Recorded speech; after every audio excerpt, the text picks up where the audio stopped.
players who have fought really hard to get to this spot.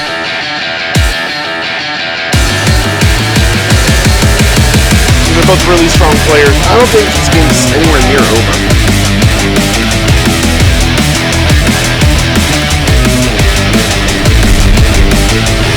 We are ready to get this match underway.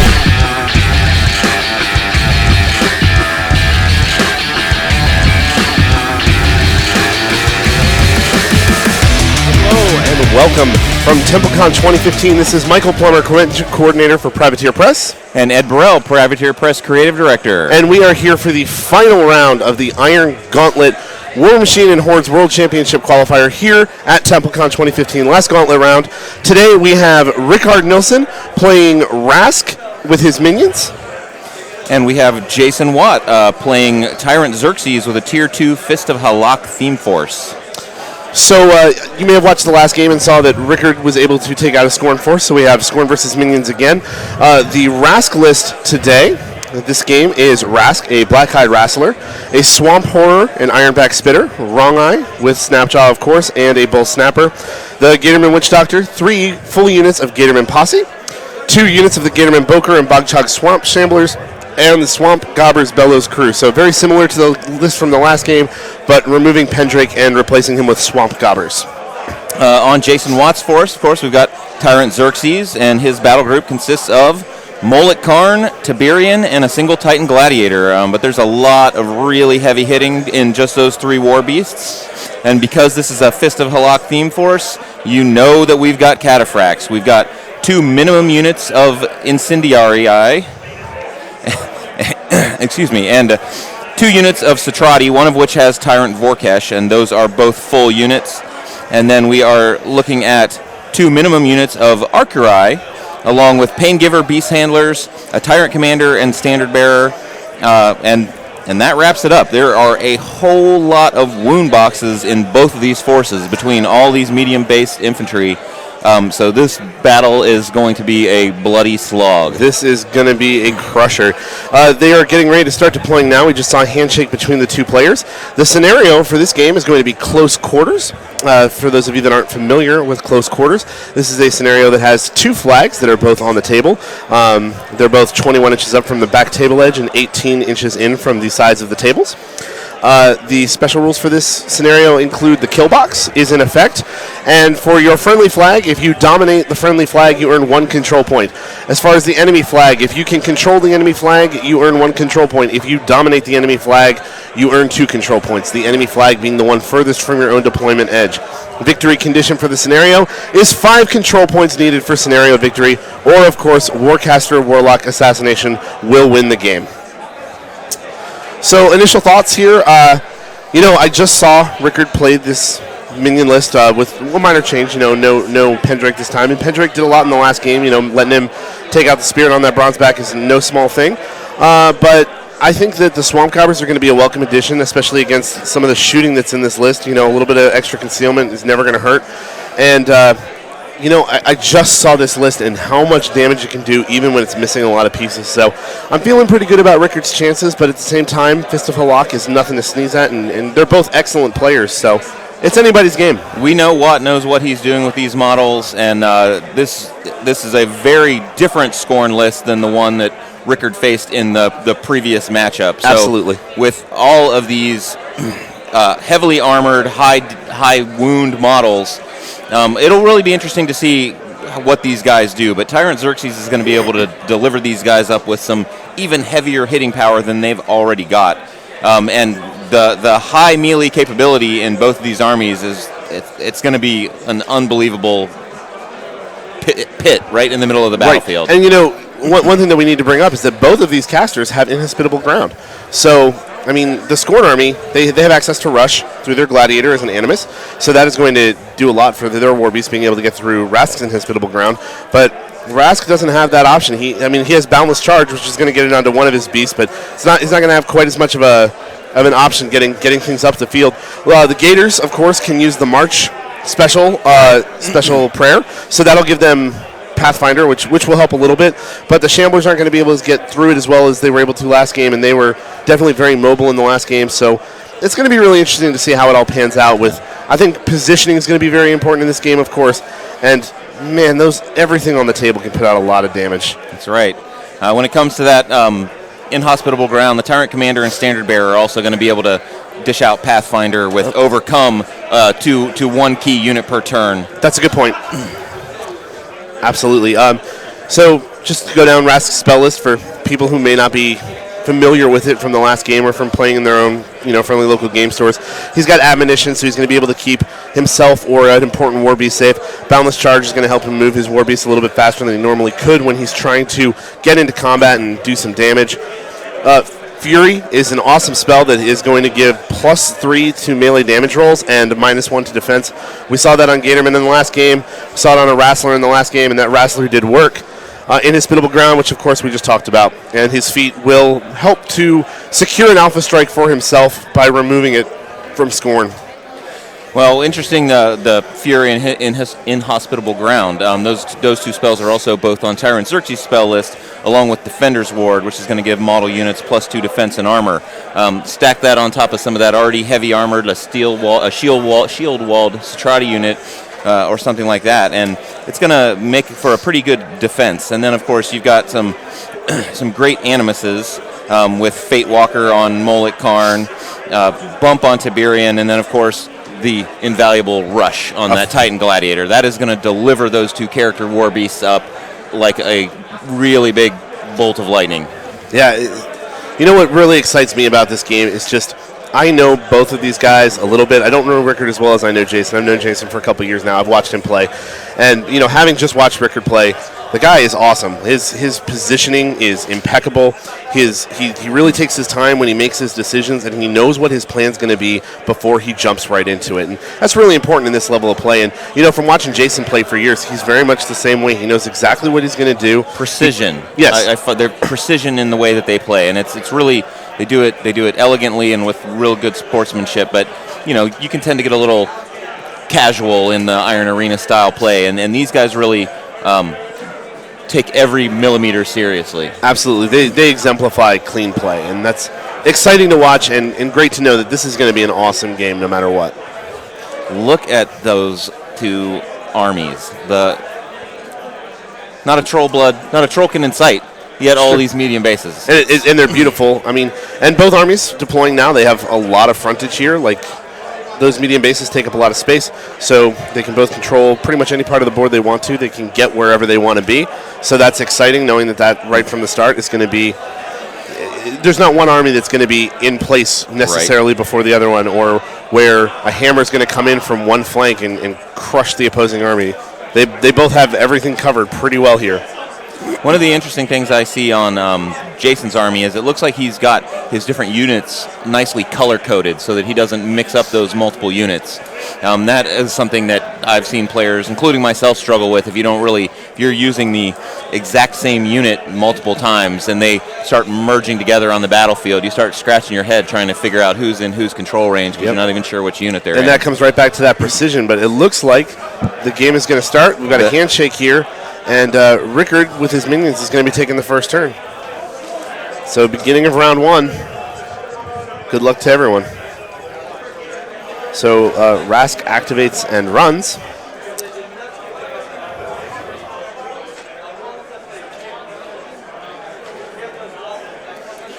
Snapjaw runs.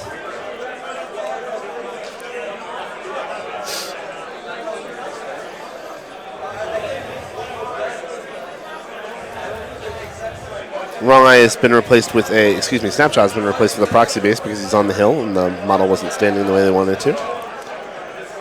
Wrestler running.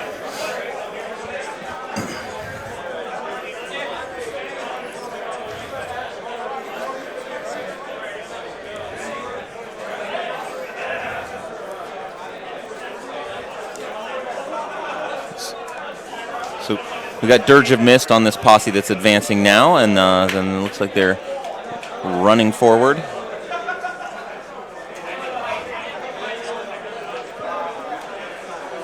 Rest of the unit running. Lots of activity still going on here at Templecon 2015, both in the Iron Arena and in a massive hardcore tournament that we've got going on.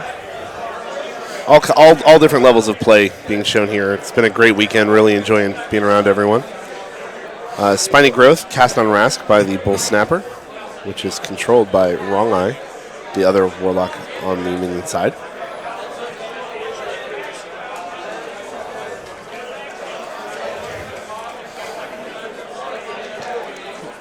Jason checking his control area there.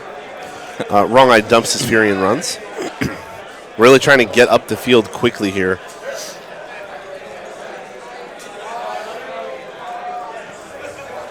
Swamp Horror is running. Yeah, I don't think this Skorne army is going to have quite the speed that we saw in the last round. Not quite as much with all these medium-based units. They'll still cover a lot of ground, but the staying power is going to be impressive, though. I said that about the last one with all those Titans. That's true. You never know what's going to happen.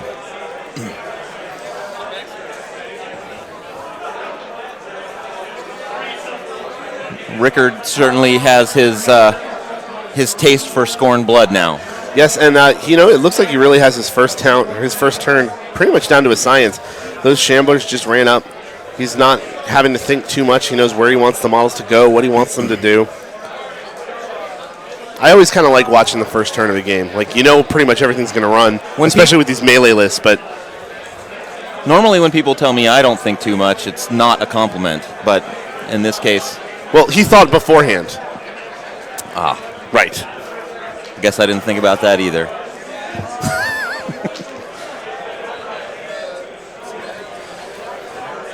I hope everybody's having fun out there. We're certainly having fun here watching these guys play and giving you our wit and our snark, if you want to call it wit. So another unit of Gatorman Posse have run up the field here, and it looks like that's the Ironback Spitter also running. And Bogtrog Swamp Shamblers running up the rear. This is an all ages show, Michael. Thanks, Ed. I'm here for you, brother. So Rickard's turn is finished. We're moving on to Jason Watt's first turn. Oh, good. Now I get to talk.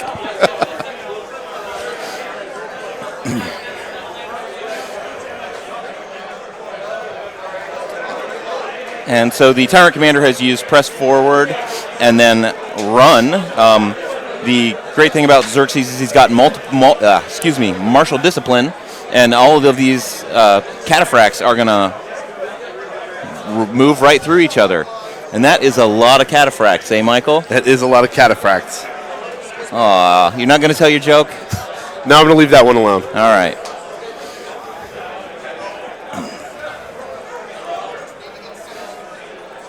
And the Satrati the Incendiary have advanced and started to fire their Incendus rockets.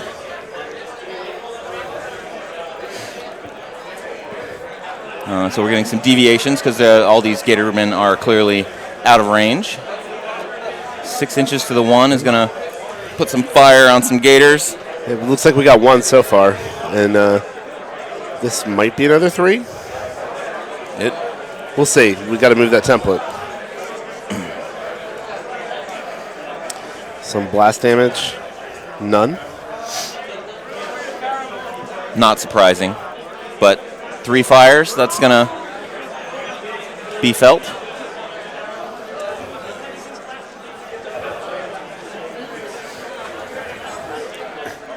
Got some more shots. It's the third of 4, because again, this is a minimum unit.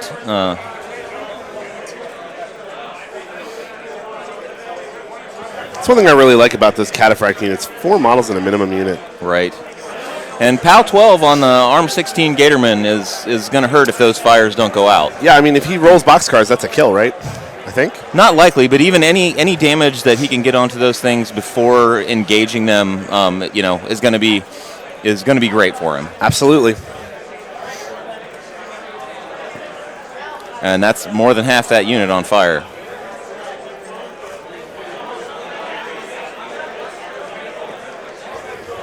So the Satrati have got have gotten press forward from Xerxes and then a defender's ward.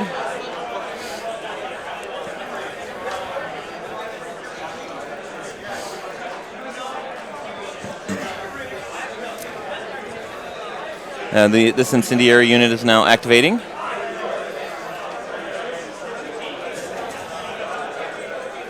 There really is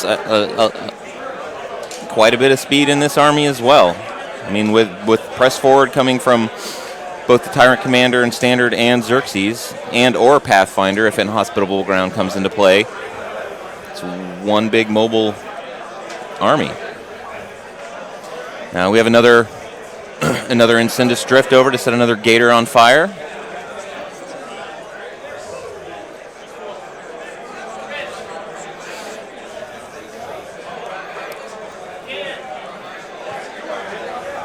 And more drifting of rockets. Watt certainly confident in the amount of time that he's got on the clock right now to make these that may or may not scatter reasonably.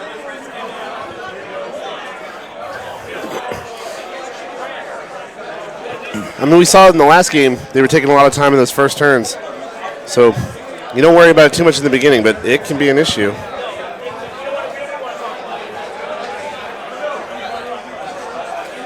Fried fish jokes being thrown about on the battlefield. Again, it's good to see the good humor and good sportsmanship in these guys. And you know. You know, at its base, even when you're playing at this high competitive level, it's a game. And if you're not having fun playing a game, you're doing it wrong. And I think these guys definitely show that here. Well, they're doing it for their passion for the game, right? Because we're not handing out big cash prizes. We're giving you a big, nice trophy. But really, it's just a lot of camaraderie, right? And a lot of these guys see each other at various conventions throughout the year. Well, you know, funnily enough, we actually have a Blindwater Congregation Gatorman army going to the winner of this game. I'm sure Watt would love that. I bet Rickard would be thrilled. Well, that too. So we did have some Satrati advance up and shield wall. And I think he may be doing that on the near side of the board right now as well.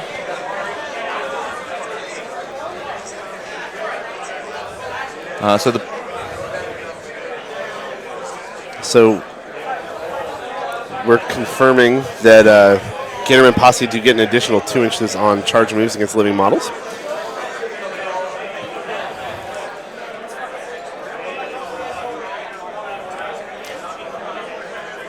Tiberian has used bump on Xerxes, which will allow him to push a model 3 inches directly away from him if he's hit by it. But, you know, worded a whole lot better with more precision, thanks to our brilliant game rules developers.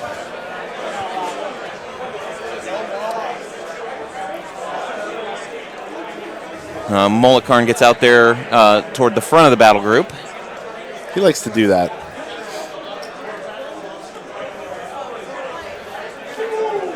The Archerai are running.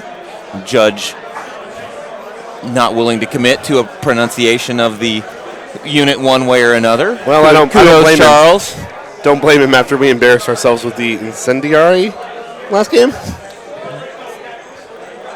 I'm looking at the word, and we'll have to quiz Doug Seacat about that, maybe get ourselves a pronunciation guide for the next time we do this. For sure.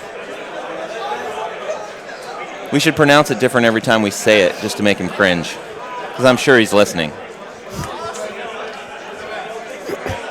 Right, get a proxy base for Tiberian, the Gladiator. And that Gladiator is meant to be base to base with Tiberian, those big broad models. And we're over to Rickard's turn for some fire rolls. One of them went out. 2 of them went out. So we got some damage rolls coming. First one. Oh, that's a big hit. 6 points. And second one, nothing. And the Gators still burn.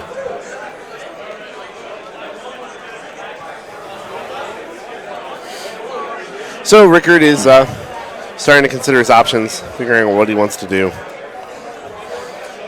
in this second round of the final game of the Iron Gauntlet here at Templecon 2015.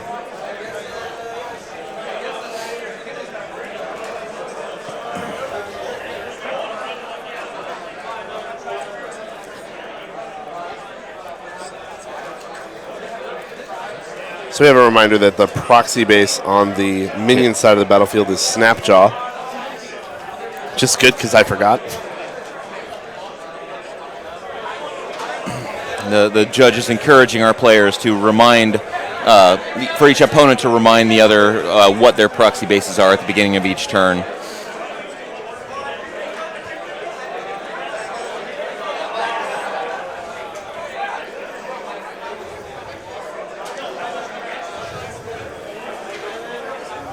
Yeah, the judge would like them to not have the model next to the proxy base on the table to avoid confusion, because it really can. You see that model and you really do think it's there. I know it would confuse me, so I'm personally very grateful because, well, I'd rather not sound like I don't know what I'm talking about, even though I don't. Too late. Thanks, Ed. The reason I pick on you because it's like a playground crush. That's awkward. I'll push you down in the dirt because I like you. Thanks, Ed. So back to Rickard's turn.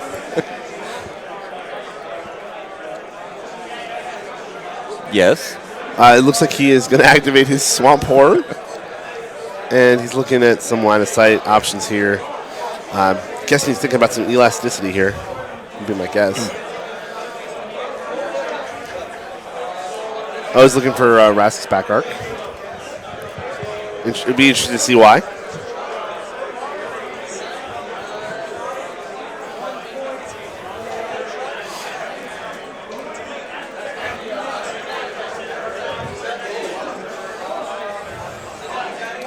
So Wrong Eye dumps 2 Fury and runs.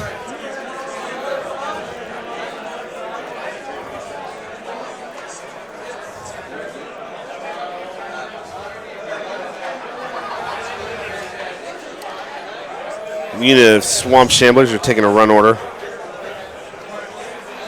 making their way up the field, just about the midway point now with that one.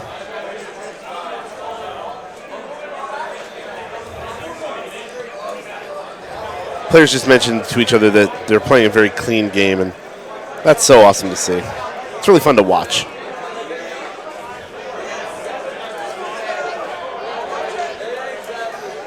Bunch of Shamblers getting on the hill. With a low defense like they have, it every little bit helps.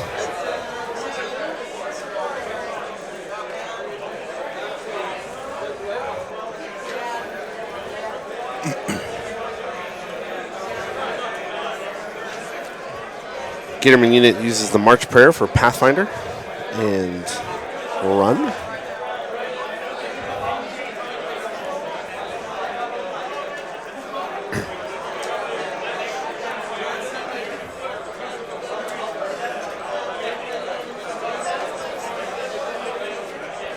Rickard inquiring what the rat on the Arcurai are, which is 6, and they also have CRA, so they're going to be able to possibly shoot into that forest with some accuracy, so he might want to leave them, covered up by that 3+ inches of forest. And not just accuracy, but that CRA is going to add a little extra damage too, and that can mean the world against Gatorman Posse.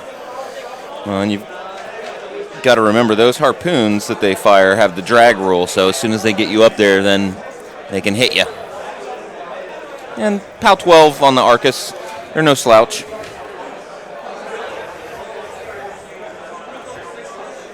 And PAL 12 Weapon Masters.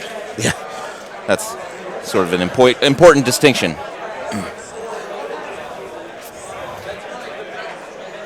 So Rask advances and pops his feet. It's a nice early feat. You see that a lot with Rask. So just to people who don't know what Rask's feat is, it's going to be Dark Water. And what that does, if I can pull it up exactly, while in its control area, friendly faction models cannot be targeted by attacks or charges made from models more than 5 inches away from them. So it's going to kind of give them a turn of survivability and help avoid an alpha strike.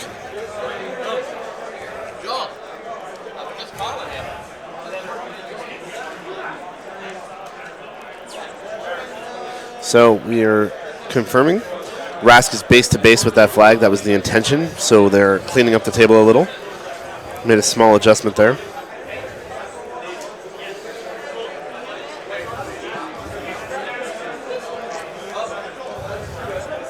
That's one of the things I really like seeing in these high-level games is the question of what's your intention, what do you want to do here. None of these players want to win on a gotcha because they had their model a millimeter off the base. Like you don't see that, and it's awesome. Absolutely.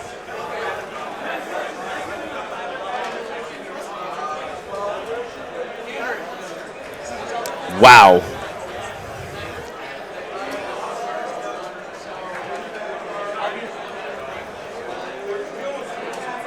So a two-handed throw on that Gator from the Swamp Whore.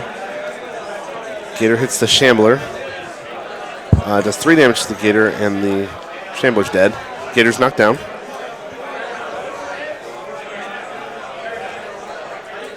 Don't know exactly what they're doing here, but it's fun to watch. Gator toss. Back in Louisiana, we used to do this all the time. Just ask Lyle Lowry. I will. It looks like we have a proxy base going in for the Wrestler.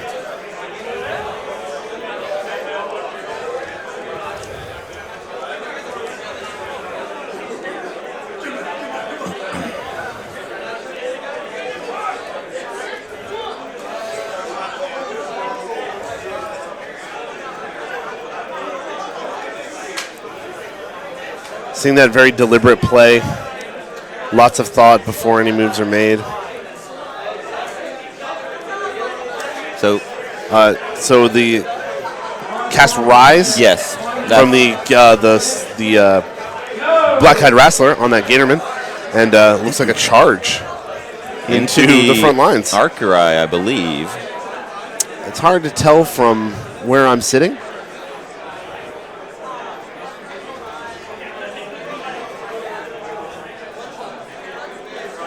What that's going to do is it's going to slow him down a little bit because he has to take that model out, right?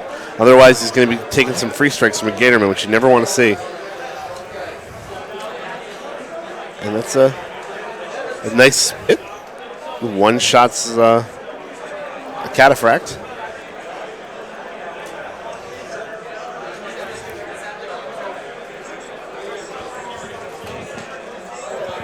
So 1 box left on that Arcurai that was hit with the second attack. Thank you for the phonetic lesson. It's probably Arcuari. I'll go with that.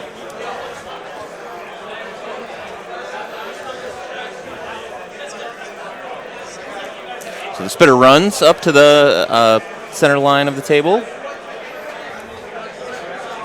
I love that model.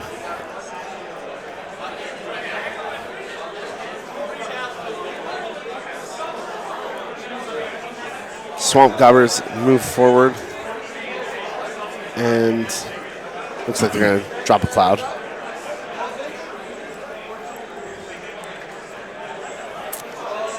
It's a nice 5-inch cloud.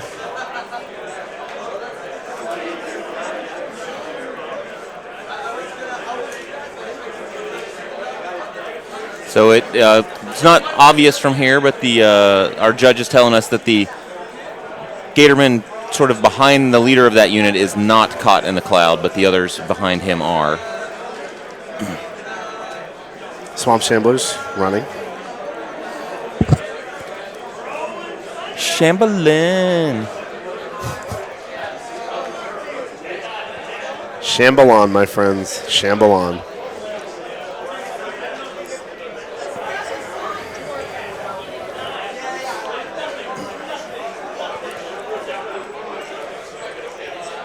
Making sure that he can measure the contesting of that flag. So he's going to move a model in just enough to contest.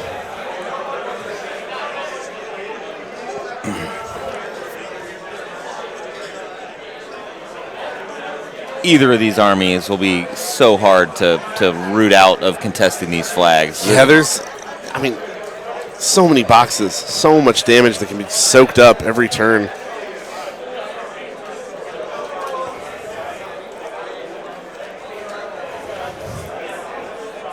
Very careful positioning from Rickard. It's inspiring. All right, we go back over to Watt's turn.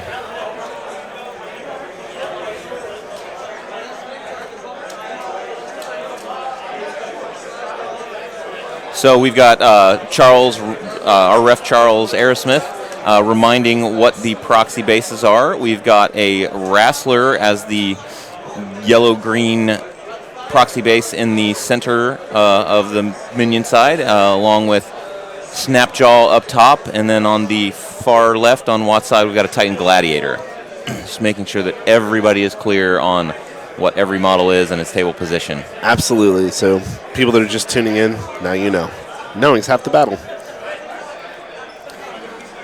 And the other half is It's fighting. A big fight. Yeah. And I think we're about to see that big fight unveil itself. Well, I don't know. With Rask's feet, I don't think we're going to see too much of that.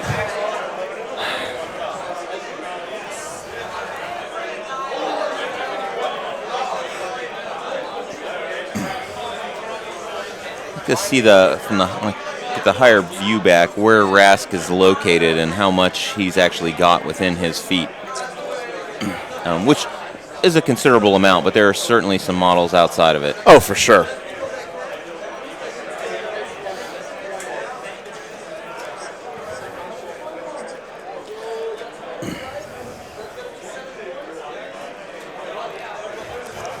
So we got a confirmation from the judge that actually the only model not affected by Rask's feet is the farmost left. No, the nearmost. Excuse me, the nearmost.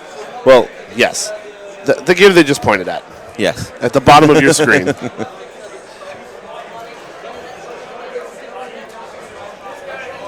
So we got press forward on the incendiary. That's going to give them the speed to get up there to set some things on fire. Yep. Because right now they cannot attack anything outside of 5 inches. That's correct. But with press forward, they easily get in that 5. It does put them at some pretty serious risk from those Gatormen. Now, I'm not sure if I'm Watt, if I want to use Xerxes' feet defensively, because it does give +2 armor. Although... Personally, I don't like using any feet defensively if I can help it, especially one as potent as Xerxes. Absolutely. But they also have got to be base to base, and clearly Watt didn't do that. So clearly Watt does not want to use that feet defensively. We're not going in that direction.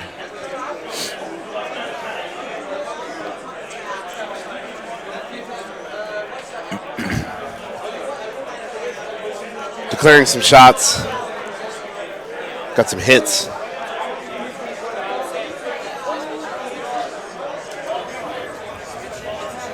He does get a direct hit.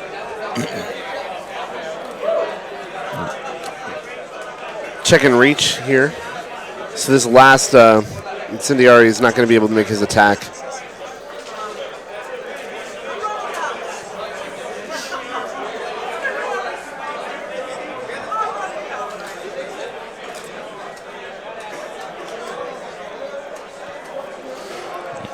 Our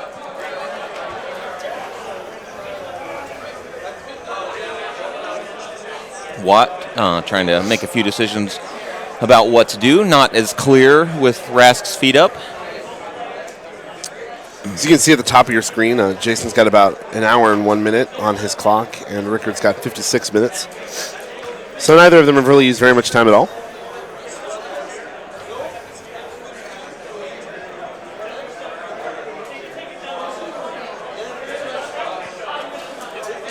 Looking to see if that advancement was going to cost him a free strike, and it did not. He's continuing to advance with that Archery. Now, hopefully we can keep accurate track of these various cataphract models. We will do our best They are numerous. So, we've got a shot. It's going to miss.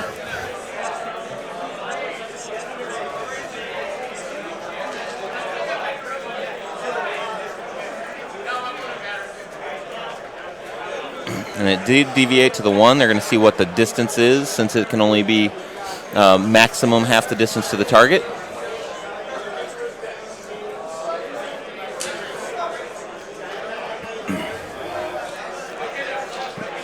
One damage there from the blast, and looks like it caught all 3 of them, so maybe a little more blackened gator on the start of Rickard's next turn. Blackened gator, by the way, delicious. I'm sure it is, Ed. Another incendiary eye shot misses. Some more deviation. Looks like it's going to deviate into that cloud from the swamp gobbers. We're going to pause the clock here while they have one of the other judges leaning in to give an assist from a better angle to see where this deviation lands.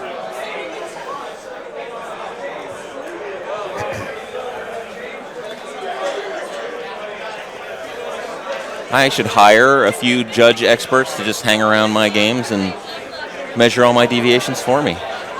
That would, It would be nice. I guess.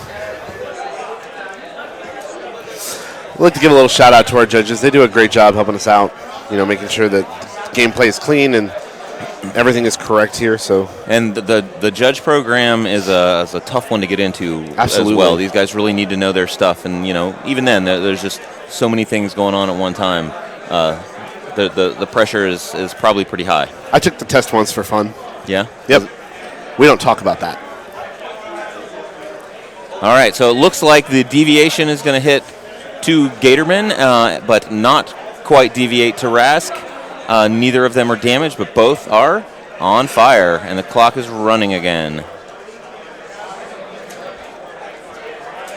So more fire. I'm sure Watts wants to deal out as much of that as he can. It's the fun thing about these AoE models with fire. Sometimes it doesn't even matter if you do damage with a hit. You just want to get the fire out there and That's right. hope for the best.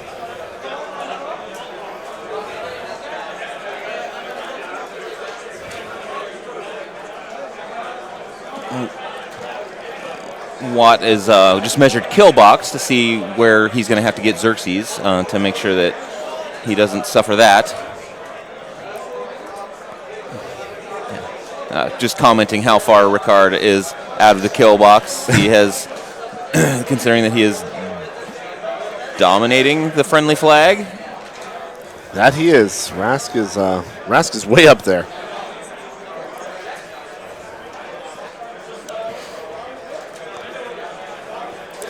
It's nice if Rickard can score that control point, but it definitely is a risky move for Rask.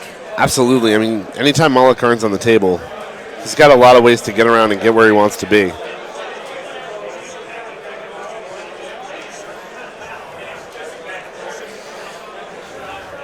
So Xerxes is activating. Putting press forward on the Archerai. I believe the ones. Well, they're both on Watt's left, so I'm not the unit that hasn't activated yet, I believe.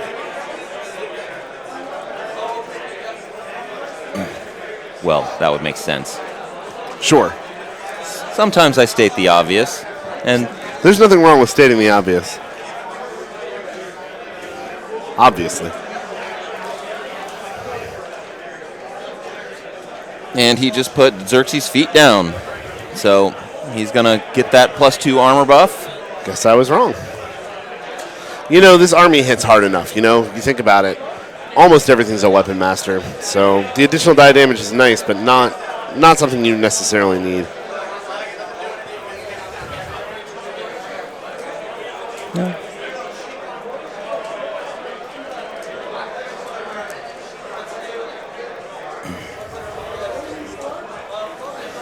So Inhospitable Ground is up on Rask, and so they're checking that and adjusting movement accordingly from these Archerai, so that even with press forward, their 7-inch move is going to get some reduction. Can he get within 5 inches and make some harpoon attacks? Yeah, it looks like he's actually moving his models back, knowing that the Gatormen are going to get those additional 2 inches against living models and making sure they get into base-to-base contact to try and weather the storm as much as possible. Yep. I think Jason's kind of accepted at this point that he's not going to get the alpha strike here. But he may not need it. Sure. There's plenty going on. Struggling with a little simple math. It happens when you're under this kind of pressure. Absolutely. Happens to me when I'm not under this kind of pressure. Thanks to Xerxes' feet, he has taken out that Gatorman posse member.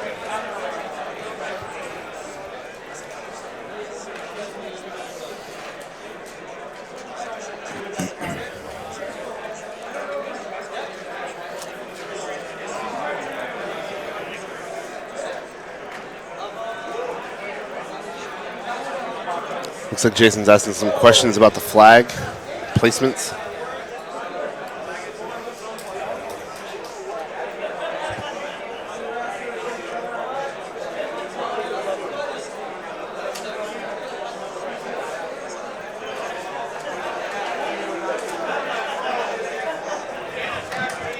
Checking on that flag, because if he's not able to get a model within 4 inches of that flag, Watt is going to give up a point this turn.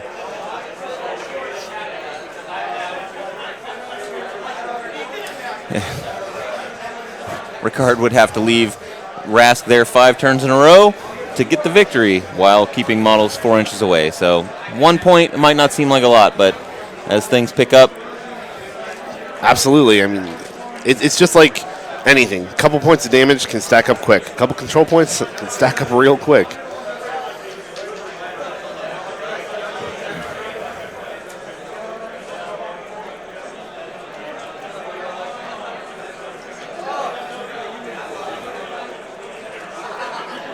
So Watt's inquiring about spiny growth, and spiny growth is currently only on Rask.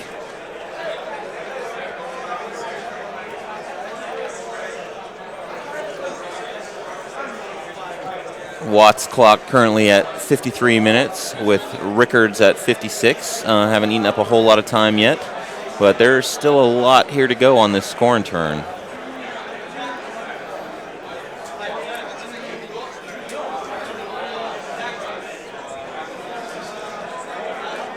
The Satrati have shield walled, so paired with the feet, they are going to be nigh unstoppable. Not a primary target. He'll just pick some others. Yeah, like I said, nigh unstoppable. Like you said.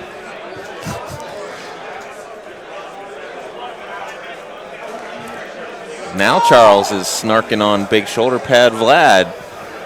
Hey, that rhymes. I'm a poet. Don't I know it? All right, we're done.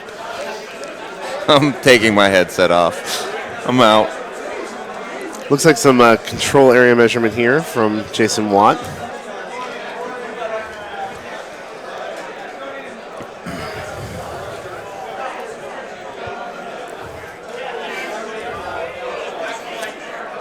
So advancing with some Satrati. Shield wall. Doesn't really come as a surprise for a faction about to get stormed by some Gatormen. No, I would shield wall as well. Defensive positions, please.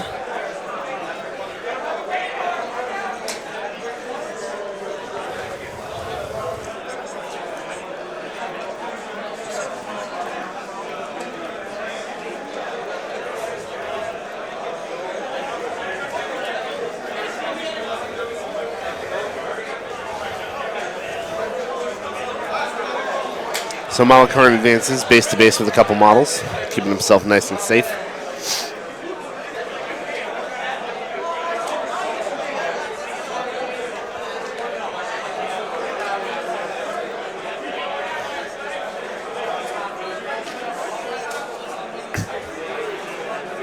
So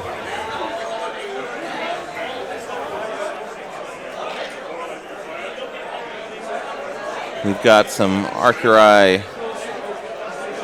heading out toward a flank.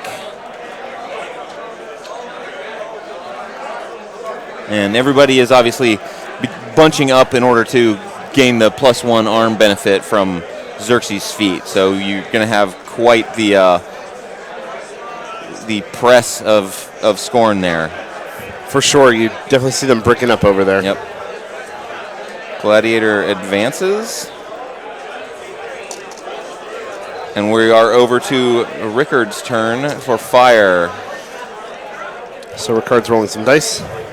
Fire goes out. Fire is going out.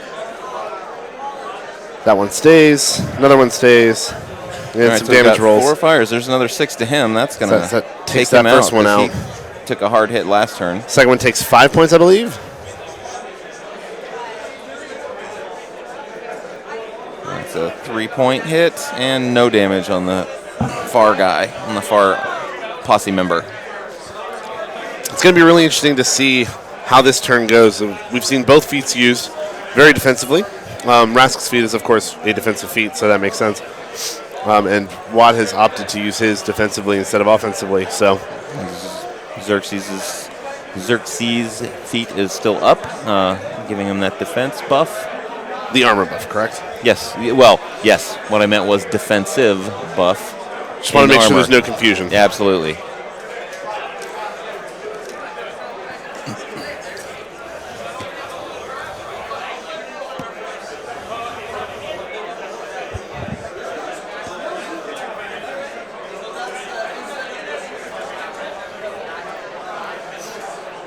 So he upkeeps admonition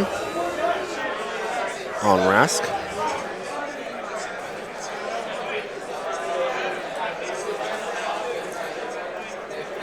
Dropping a Shambler.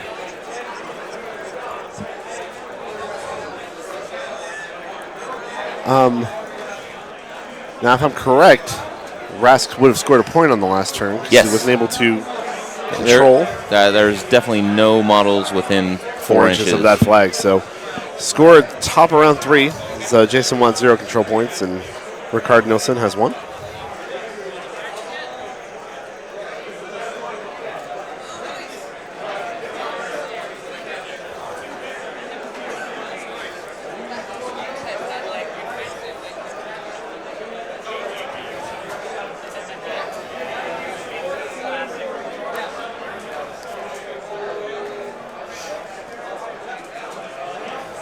One thing I always notice when Jason plays is when he's pointing out a model, he's very, very precise about which one it is, actually touching the model, Right. making sure his opponent knows which ones he's discussing, which ones he's talking about. Nothing more fun when playing with somebody that points from across the table and says, I attack that guy. Hey, I do that. I attack that guy. So the Ginnerman Posse have activated using Cold Blood to get rerolls against living models. And looks like they're charging those Incendiary.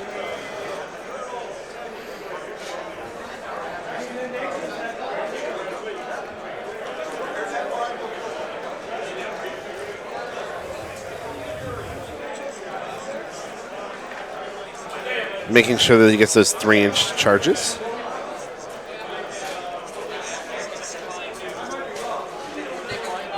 So those two are engaging, which means there should be a free strike. So they're saying no free strike.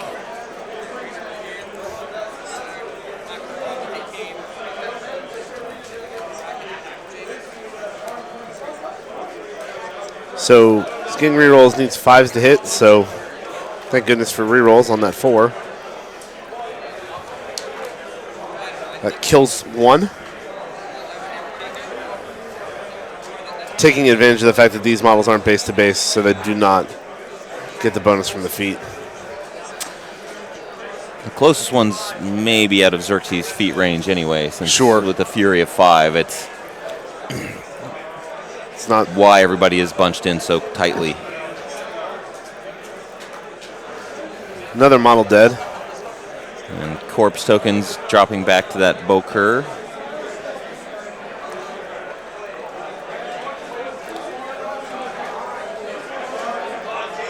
It's another kill. So Rickard's dice are continuing what they did at the end of the last game, giving him pretty much exactly what he wants here. Let's see if he can keep it up.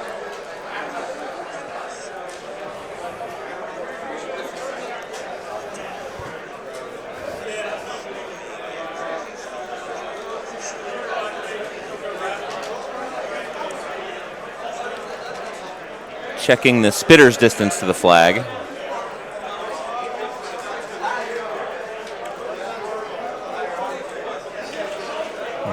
Checking line of sight.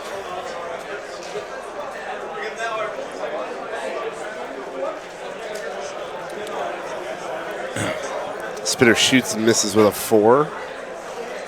It's going to come straight back 4 inches. And that was targeting the archer eye. So it appears that he corroded one of his own Gatormen, which I'm sure was his plan all along. Gets a single damage point with that roll of a 10. And that Gator is corroded.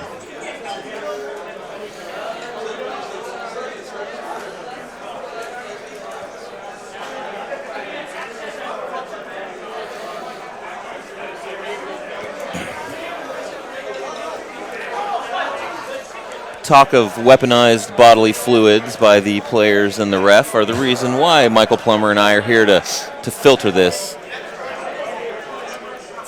It's what we do.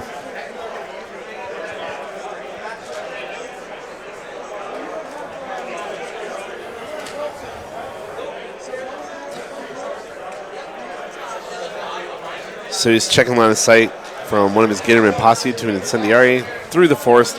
And he does have less than 3 inches, so he's able to see.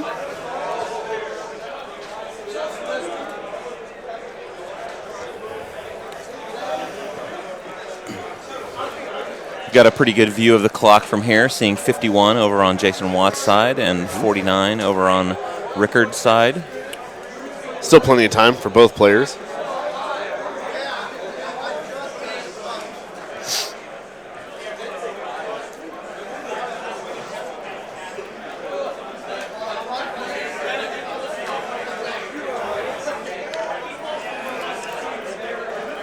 So it looks like Watt has his entire army, with the exception of 3 incendiary, out front in base-to-base with each other, getting that armor buff. So he really has a brick of high-wound, heavily armored troops up there. It's right back to that talk of the precision, that almost perfect gameplay, right?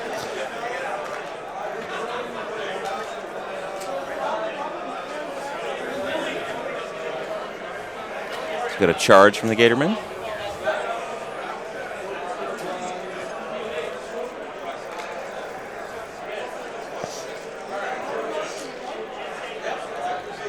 You set me on fire, I charge you. You might say they're hot-footing their way up there. Why would you say that? It's ridiculous.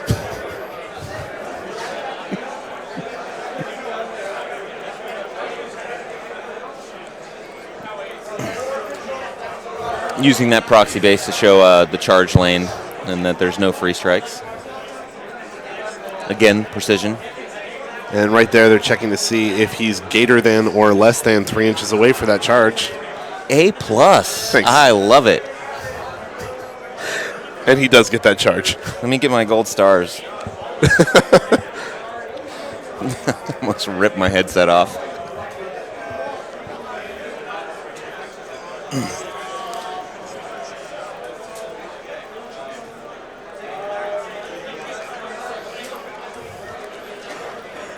So even with the feat, doing 3 points of damage to his target. The ref's not happy about Rickard throwing dice at him. Got another hit here on another target.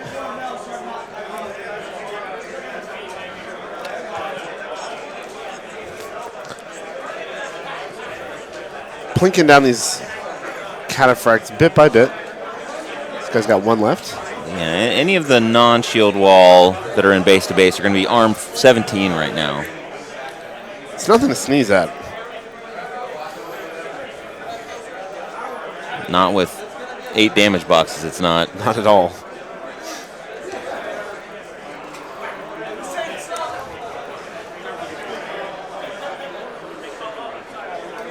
Every couple of points of damage she does here are small victories, though, and you got to take them where you can get them. You can't not get stuck in.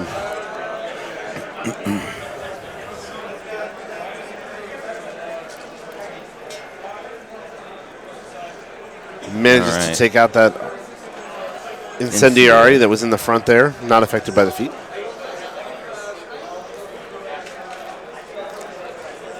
Yep, that unit is completely gone now.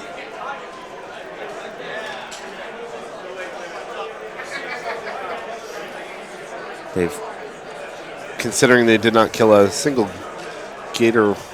Oh, no, they killed one. Yeah, they did. Yep. So maybe they will become some fire ancestral guardians. If only there were sacral stones nearby. There might be. Maybe they're hiding in the bushes.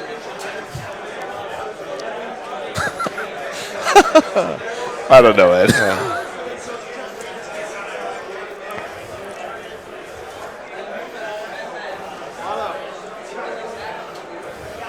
I can confirm that neither one of us are drinking.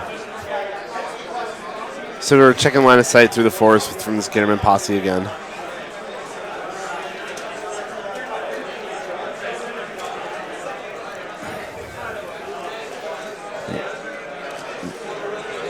So we're declaring some charges. Yep, nice.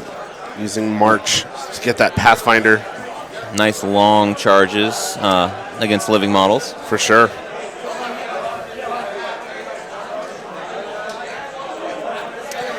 That bloodthirst ability really showing its worth here. I mean, he may not be doing a lot of damage. He may not be taking out a lot of models, but one thing he is doing is he's jamming that board up really well. So Watt's going to have a tough time getting models in there to contest that flag, and Rask can definitely earn a couple points here. He's going to lose some gators in the process, though. He will, it's true.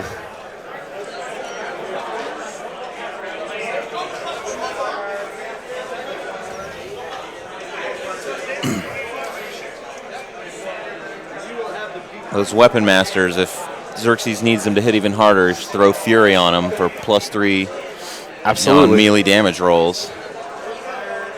I don't think he's going to worry too much about the loss of a single point of defense. Probably not. They're pretty low defense as it is. Looks like Rickard manages to take down one of the Arcuri that was under the feet.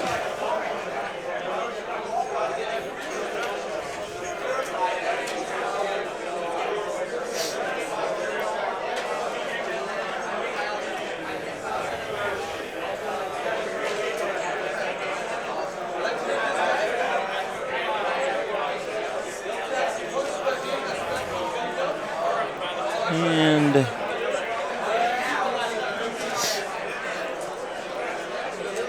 we'll get a run from the Bokur and Bogtrog Shamblers.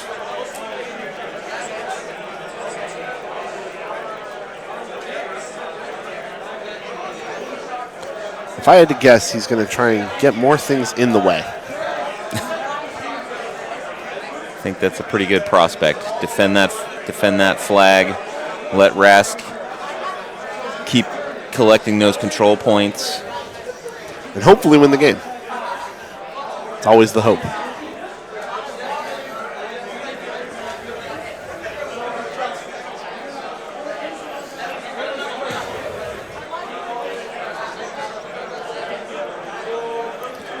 Another example of that precise play.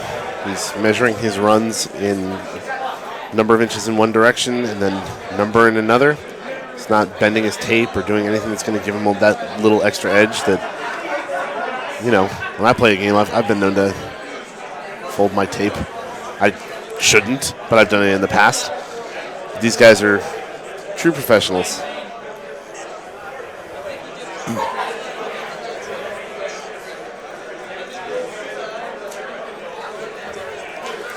taking a look at my Twitter feed. I've got a message. Ireland supports Rickard. Go on, you sexy Swede.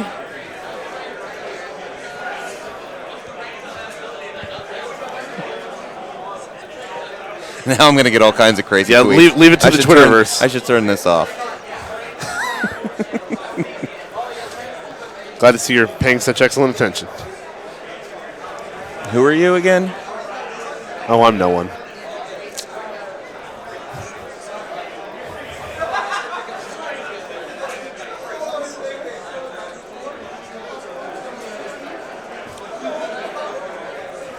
Kurt's making some decisions. Wrong eye using Submerge. Then casting Spiny Growth on Rask, just in case. Takes a step back.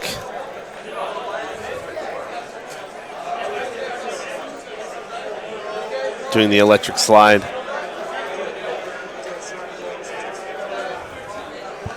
Rask casts Inhospitable Ground.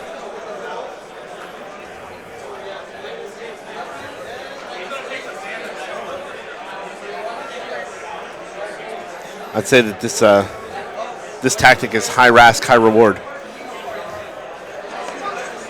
You also are on fire. You're going to have to roll to see if that goes out. I thought that one was pretty good.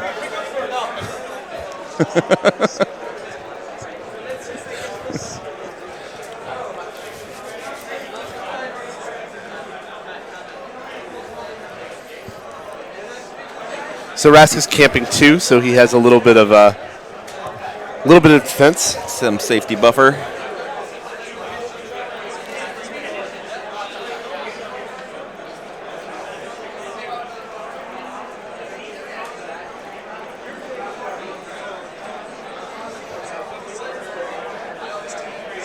So at the end of this turn, he's going to earn another control point, it looks like. Definitely his plan. Spiny Growth on the Wrestler. Yeah, Watt's going to have to find a way to get through there. Yeah. Contest that flag. Root Rask out of that fairly defended position.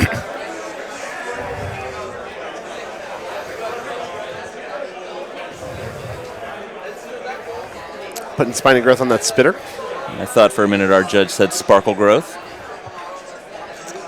We'll save that for a new faction, maybe? Maybe.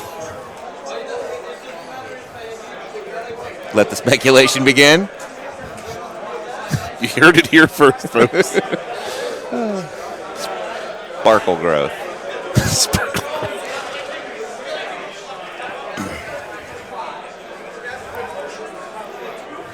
Got some shamblers declaring a charge order.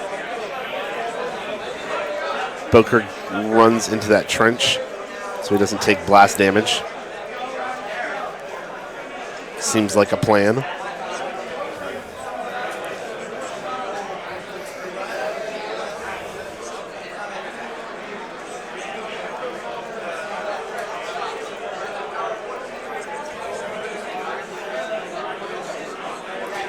And the Shamblers are just all running, getting into the perfect position where Rickard wants them to be.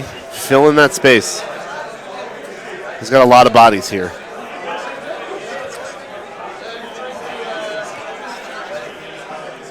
You can see Watt watching the table, looking very carefully, trying to plan his move, figure out what he can do. If there's anyone that can work his way out of this, though, it's Jason Watt. He's probably trying to figure out where he's going to stick Molikarn. Yes.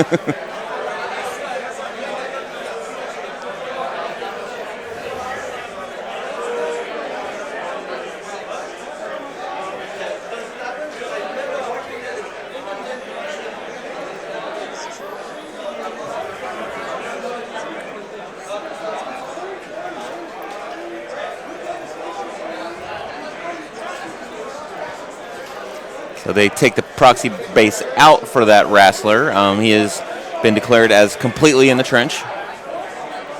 So he will not be suffering any blast damage. 2 control points for Rickard after that turn. Bottom of the 3rd round. And we're back to Watt, who is going to dive into his maintenance phase.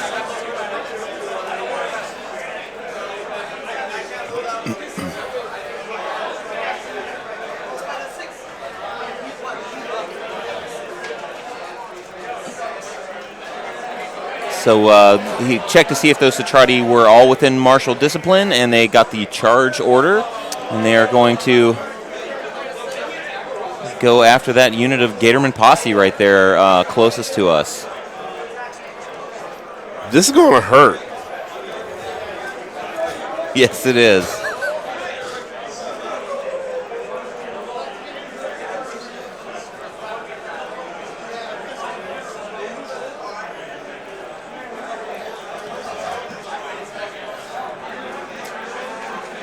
So, he's looking at his angles, figuring out exactly where his models are going to go. I'll be interested to see how far he can dig himself out of this turn. Because even if he's not able to contest that flag this turn, Rask is not going to be able to win it on the next turn, most likely.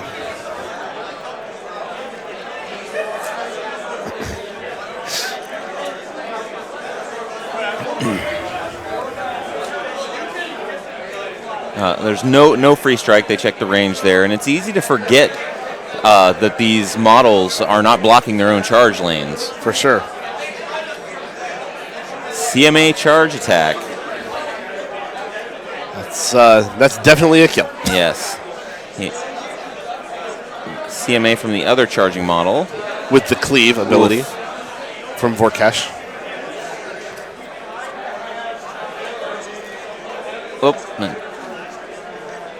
Oh, he re-rolled the attack. He rolled 1 too many dice. Still. But Vorkash still gets it done. Couple Swamp Shamblers go down. Another attack here.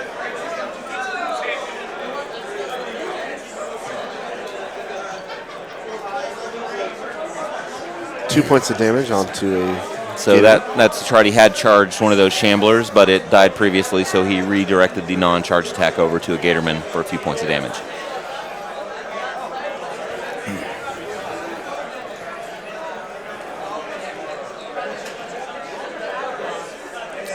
Watt is confirming which models have taken damage and which have not. It's one thing you need to keep in mind when you're playing against these lists of multi-wound models is, if you put those last couple points onto a model and kill it, it's 1 less attack, it's 1 less body. Putting 7 points onto a model doesn't really help you. The Tyrant Commander has actually made a charge here and hit. So looking at 3 points of damage there, which was enough to kill the wounded Gatorman. He had to roll 1 more die because he rolled 1 too few die. And corpses do keep piling up on that Bokur. Looks like he's got 5 on him now, maybe 6. There might be 1 under there. I think I see 6. I could be wrong. I usually am.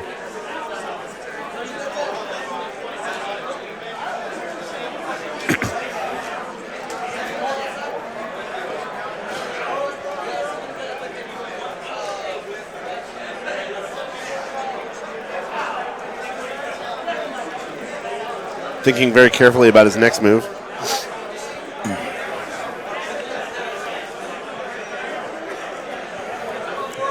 Lots to consider here.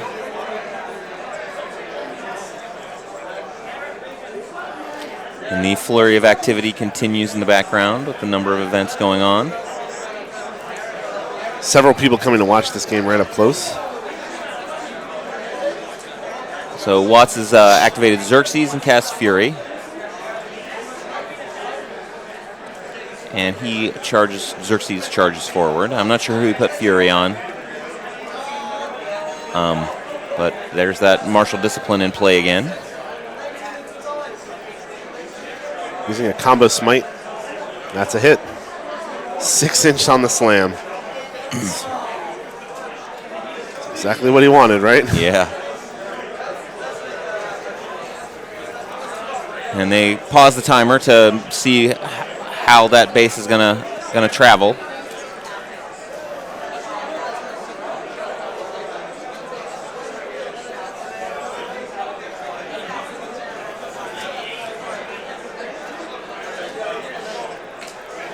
So they determine the positioning there, get everything placed.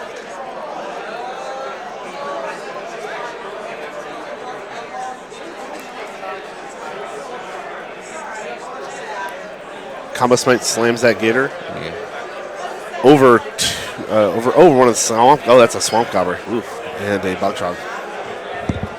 So gator takes that POW 20 Combo Smite.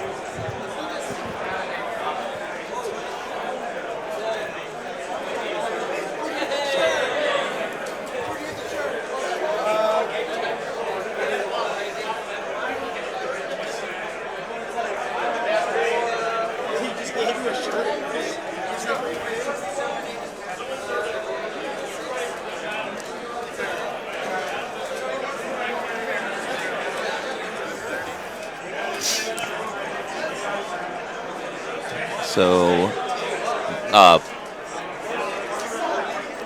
more corpse tokens.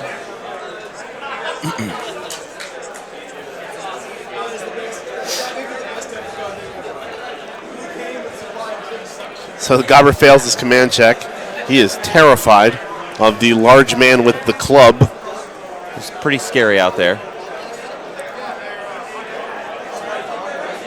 Checking to make sure the clock is running.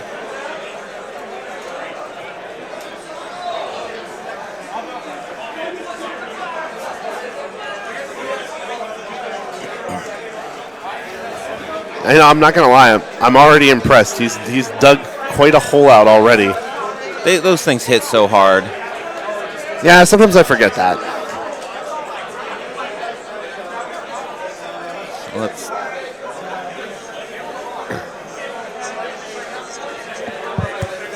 So over on the far flank, he's gonna see if he can repeat the process and clean up some Gatormen. And I'm still not sure which unit's got Fury on it. They all hit pretty hard. Yep. Yep, it is those Archerai, so they're PAL 15 Weapon Masters and melee. So one shot and some gators. Yep.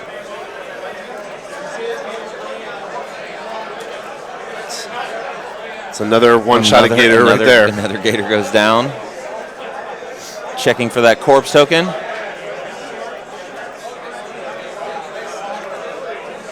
And pulling that gator out of off the table.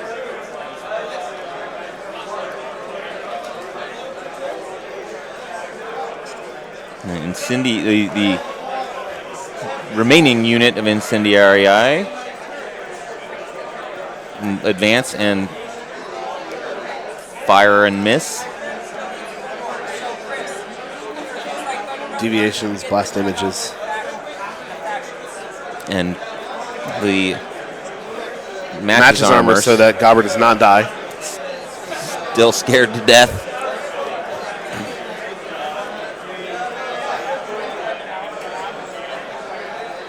So he's on fire, along with that posse grunt.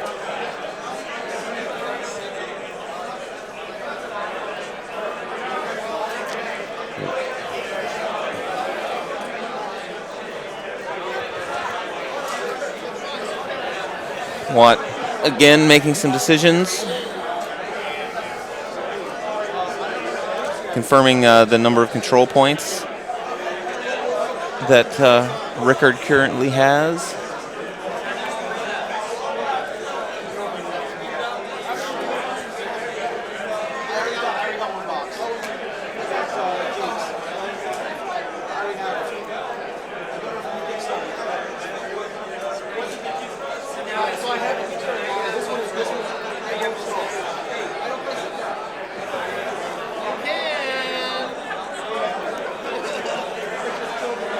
see what they're saying here next. Pulling some tokens out that were on spots that were previously occupied by Gatormen. Looks like we've got a Satrati unit charging in. Good old martial discipline to charge right through friendly troops. Martial discipline is pretty awesome.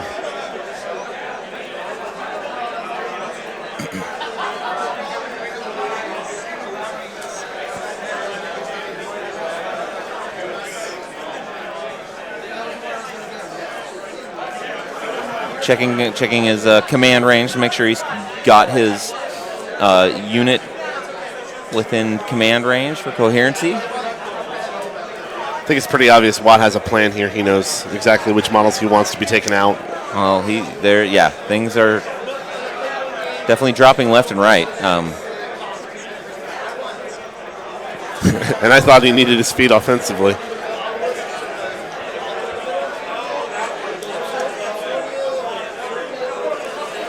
He has yet to activate a single war beast this turn. Yet.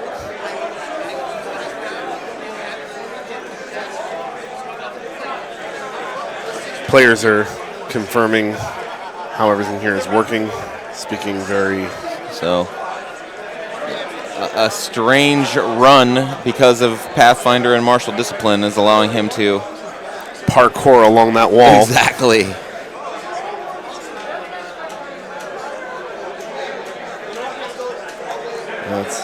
Swings on the gator. It's a hit. That's a dead gator.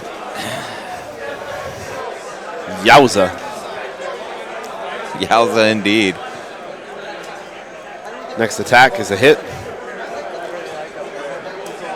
And an explosion of damage. Boom goes the dynamite. Boom goes the Gatorman. Finally a miss.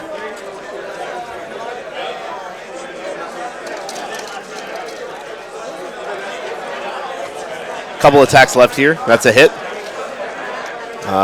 Big Dice, man, he's on fire. I don't think he was on fire.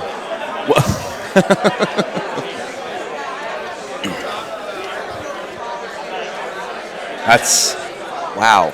Yeah, these dice have lit up like Christmas.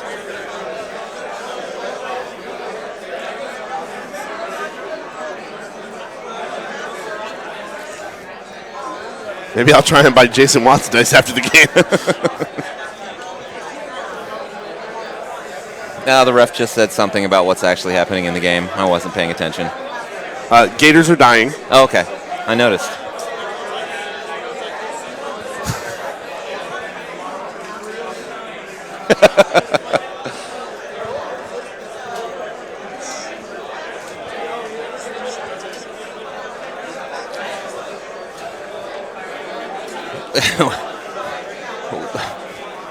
Watts making some interesting hand gestures.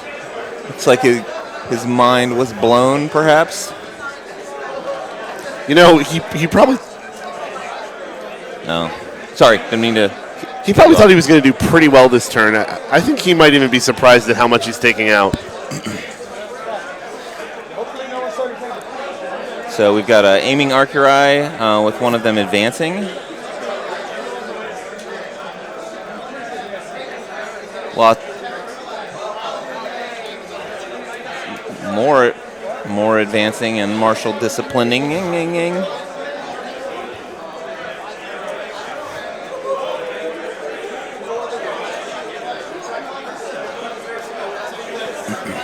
right, so he aims. I think this is a CRA. So he's got It's CRA, so 6, 8 with aiming.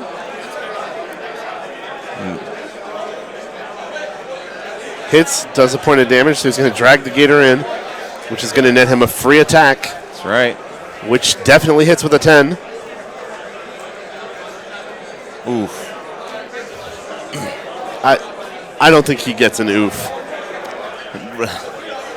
Fair. And a missed melee attack.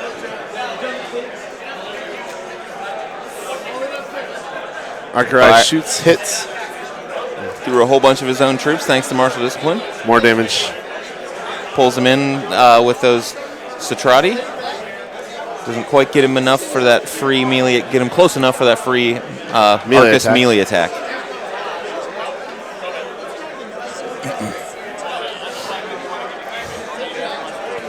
Those Bokers have a lot of corpses.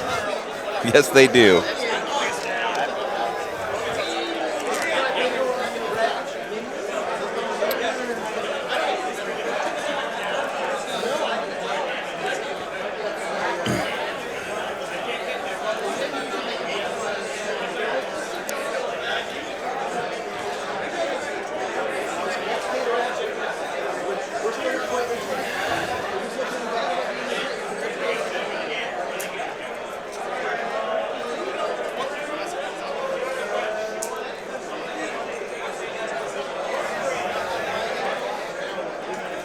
So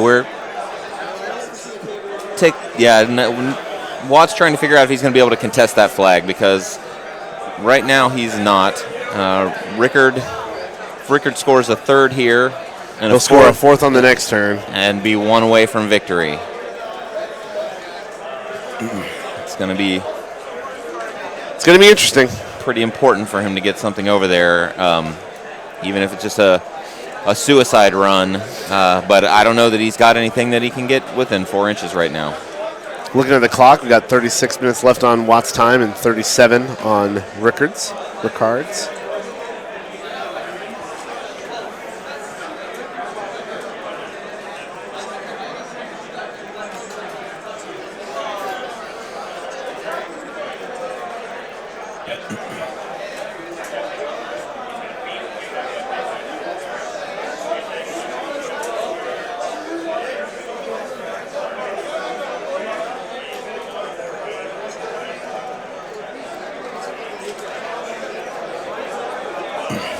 They're eyeballing some throwing your own model-based strategies. Those are always fun. And they're gonna pause the clock and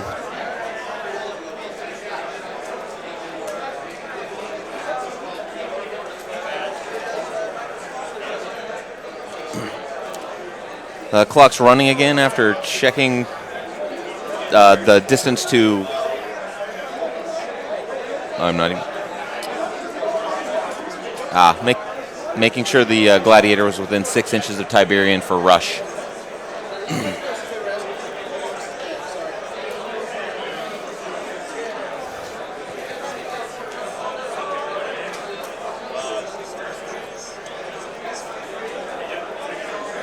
So inhospitable ground, not going to come into play. And charging beast handlers. I do believe they're going to try to kill an incendiary. Well, stranger things have happened. Those dice have been rolling pretty hot.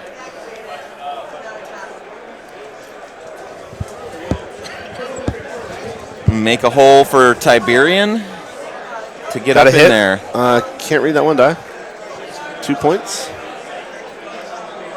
Second attack should hit. Attack number 2 in the back. 3 points of damage. So he's got 3 left. That's a miss. And he misses.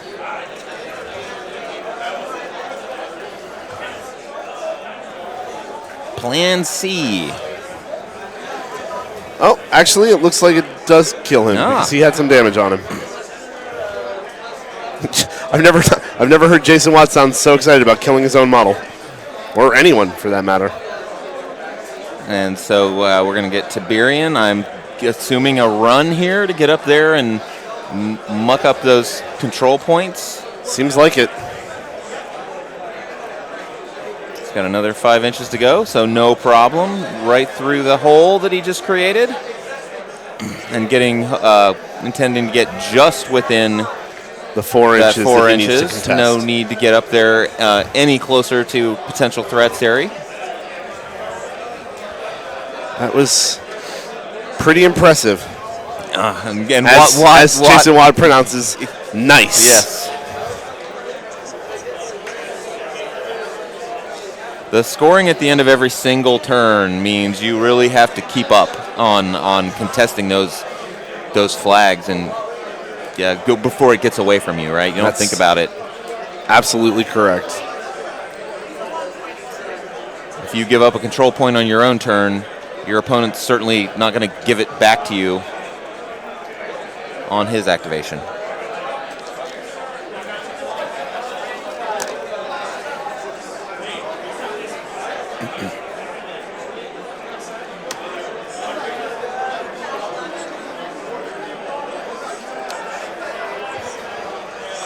So the fire went out on the terrified Gobber.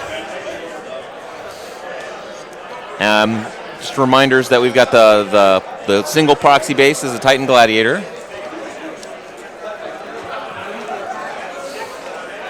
And Rickard did not score.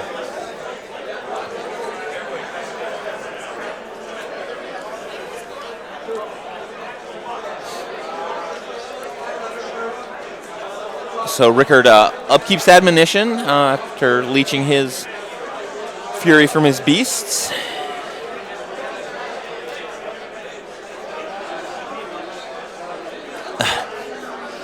Watt seems well aware that Tiberian is going to have to take it on the chin.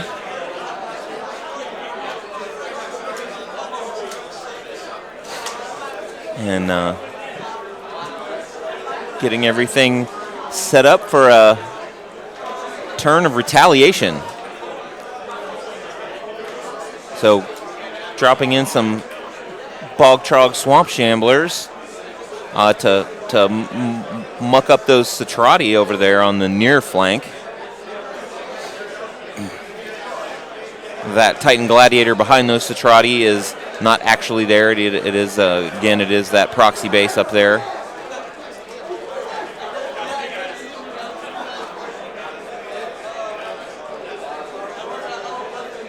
Actually, I can't see the proxy base. Oh, there it is. It's on the angle of that hill. I've disappeared for a second. I was like, wait, that's a flag. And now I'm just talking to myself. And then, Plumber, your silence is no help.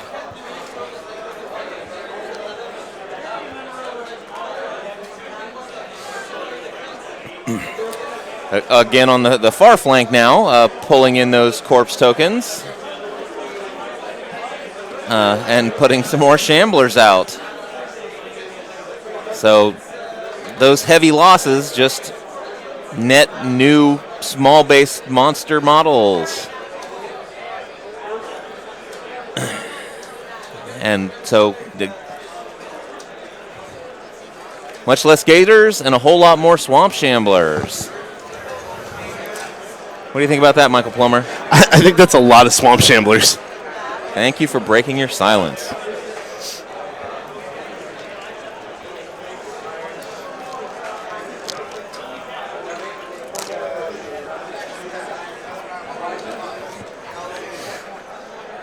So we've got Watt at 32 minutes and Rickard at 34.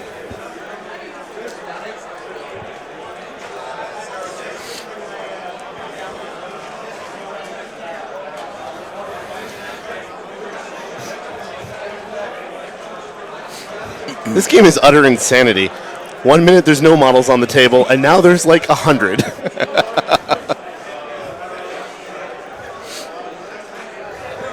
So we're gonna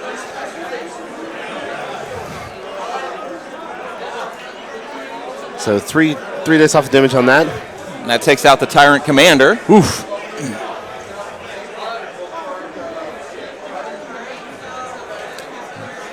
Yeah, that's gonna knock some Pathfinder, one option for Pathfinder, out of Watt's army.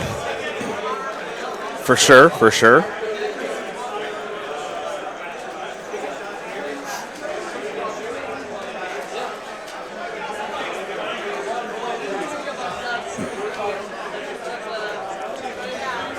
I think it was pretty big blocking that score on the last turn. Bought Watt another turn, at least.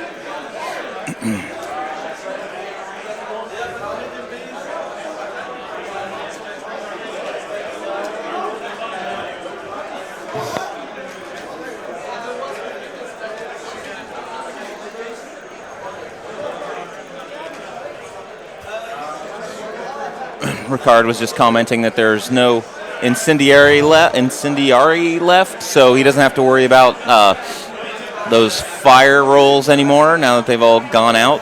Absolutely true.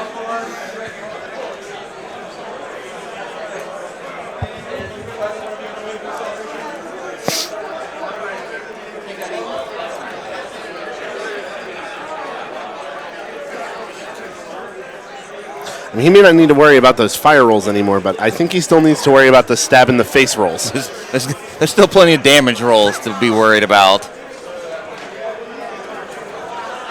And Rickard thinking hard. There's a lot to think about.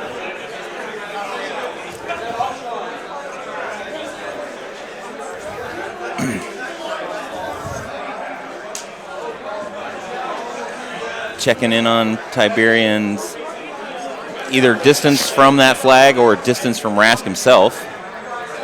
Oh yeah, that could be terrifying.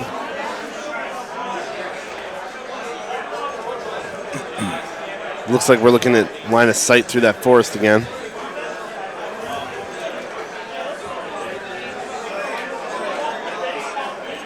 Can't see through the forest for the trees.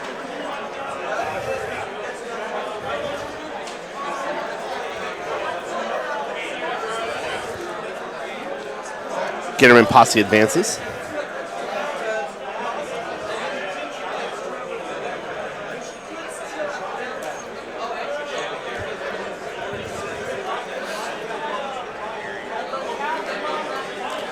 Up to the Citrati with a bite attack.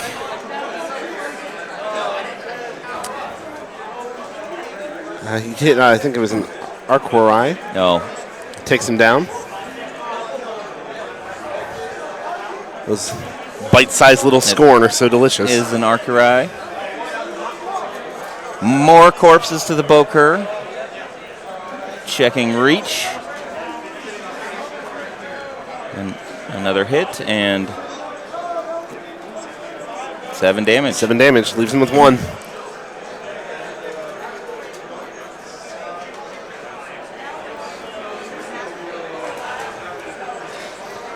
That'll take out another Arquorai. Byaxkars. So that's another big hit.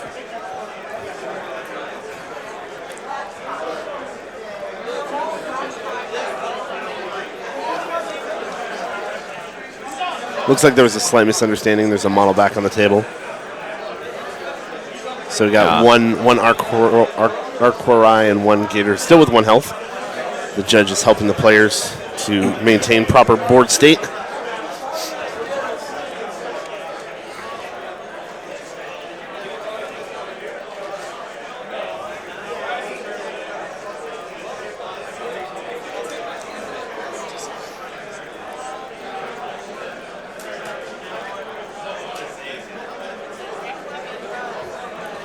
Bokur shifting a little further into the woods.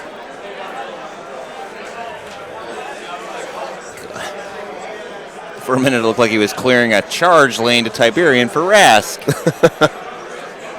How sweet of him. Sweet. That would have been a bold move, Plummer. All part of the plan.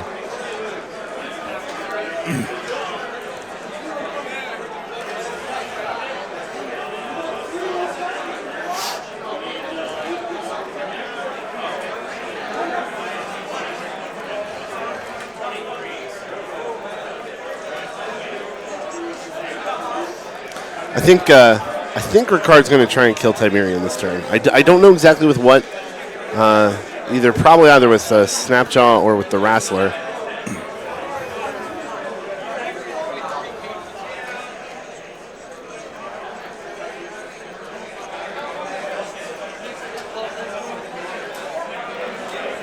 Not entirely sure what just happened.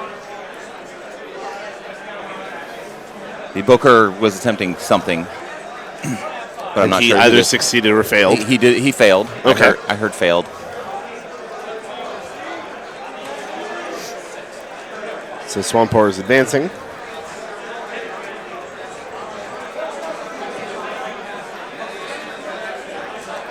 They're having a discussion.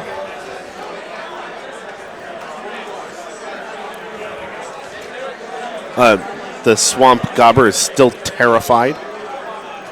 I would be too. My base is so small.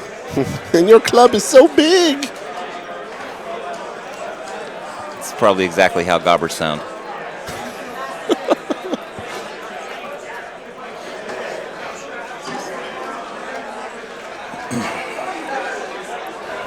So Wrong Eye hit with a voodoo doll.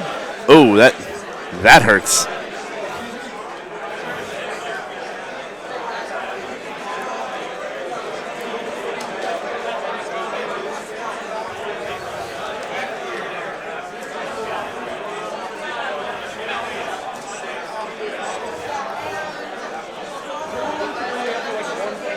Spitter's aiming, boosted shot at Tiberian hits. It's very rude to spit at people. Oh. 6 damage to the 3. Tiberian is corroded.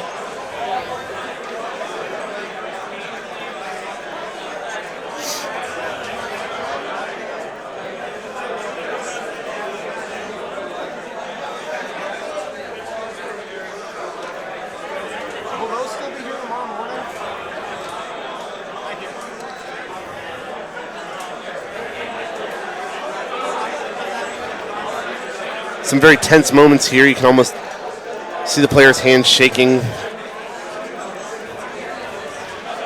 Some big stakes I thought here. a handshake was very sportsmanlike.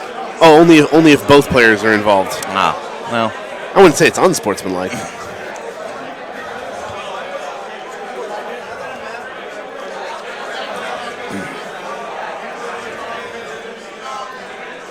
There's a lot at stake here, right? I mean, so far it's been a really exciting game. Rask is catching Fury on Snapjaw, so I think we know who's going after Tiberian. Yes, I think we do.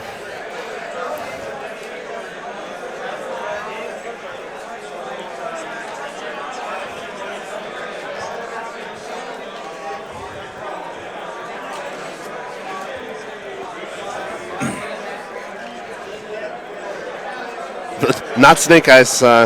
Nope, that was definitely not Snake Eyes. So Snapjaw charges Tiberian. Tiberian's defense was just dropped to 7 Correct. from Rask shooting him with his Rask's trident cannon. trident cannon. Dice -1 on that hit, so 7 points to the 4. Tiberian's got a lot of meat, so... Oh. If these dice keep like this, though, you won't have much left. So 1 point to the 6. So now he's going to start buying attacks.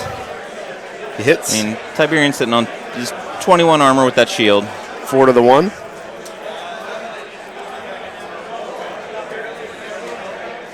Hit there. 1 off. 7 more to the 1.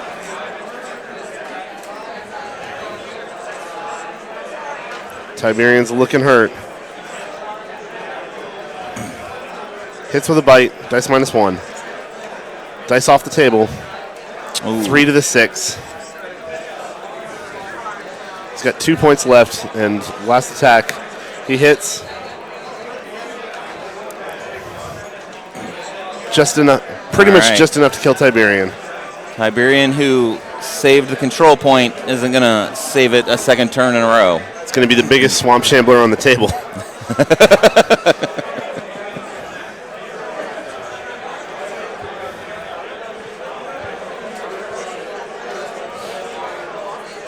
I want to see that conversion. Yeah? This is the Swamp Shambler that came from Tiberian. Still got to fit on the base.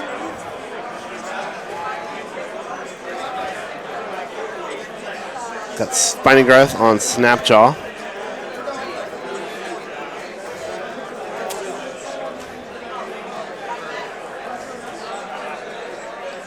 Starting to run out of things to activate.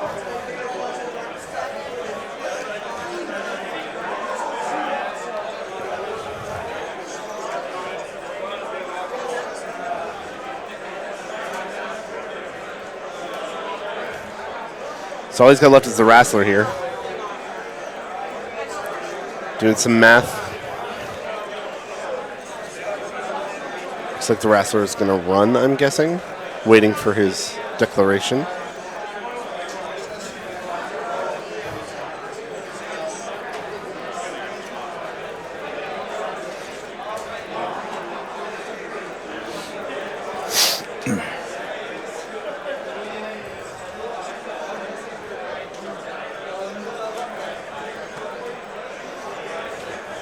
So we did have a run from the wrestler. Yes.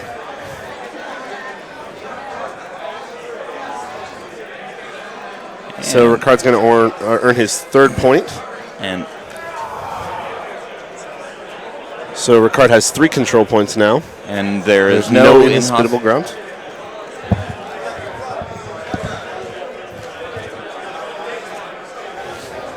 So Ed, what do you think?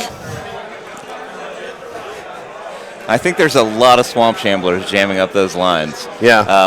It's going to be curious to see what Watt can do to get back over there, contest that control point. I don't know if he's going to go for scoring control points of his own, but at this point, if he can get Mullet Karn up there to Rask and poke some holes in him. Yeah, I was about to say, I'm not sure if Watt can win, but maybe he Karn.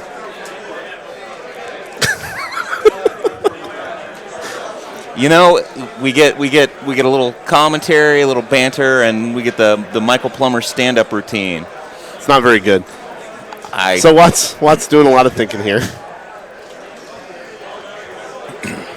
Way more thinking than 2 of us.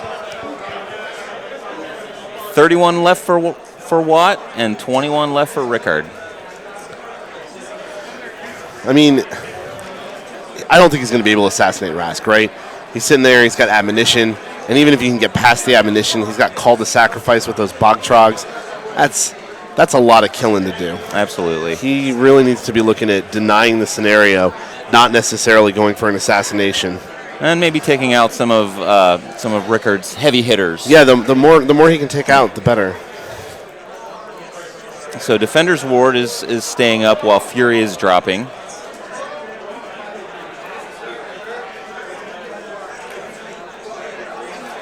And that Watt pose that we've seen many times before, right? He sort of hands on the knees, squatting down and eyeballing the battlefield.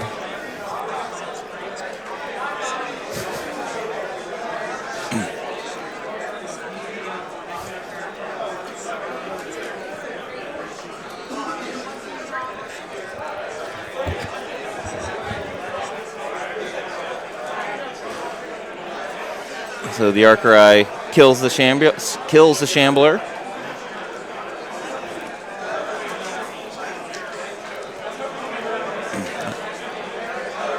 Trying to take a Gator out here. Yep, it was enough. More corpse tokens.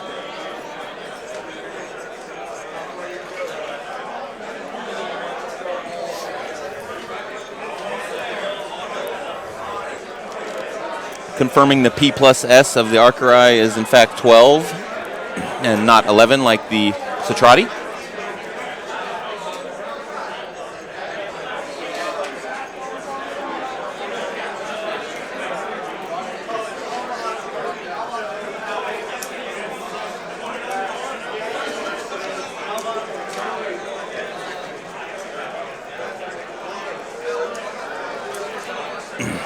And the Archerai have come up to surround a Gatorman and murder him. Yes, hopefully. I don't think he's going to last.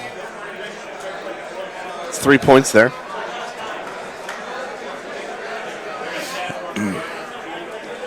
Miss, and the final one, that Gatorman's only got 2 boxes left. 6 that off. Should do it.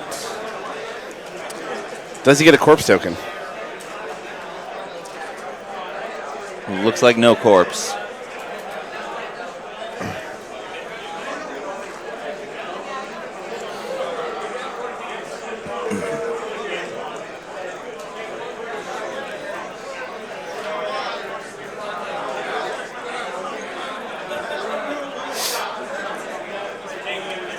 I'm really curious what Watt's thinking right now.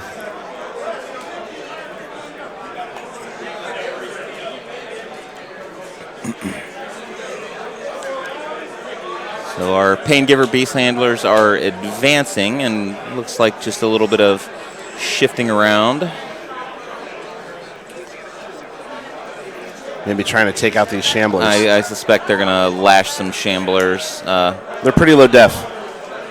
To death. Let's removing that model to check melee range. We'll put him back in position. They just want to make sure that they're absolutely accurate.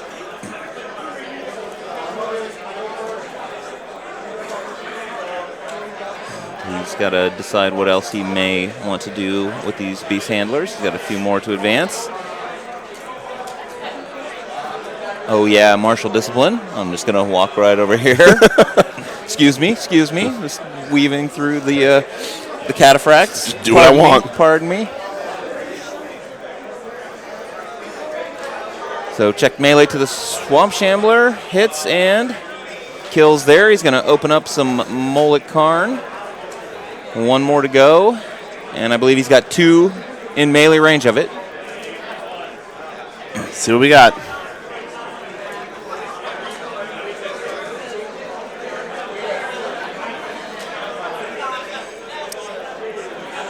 That's a hit. That is. That's a kill.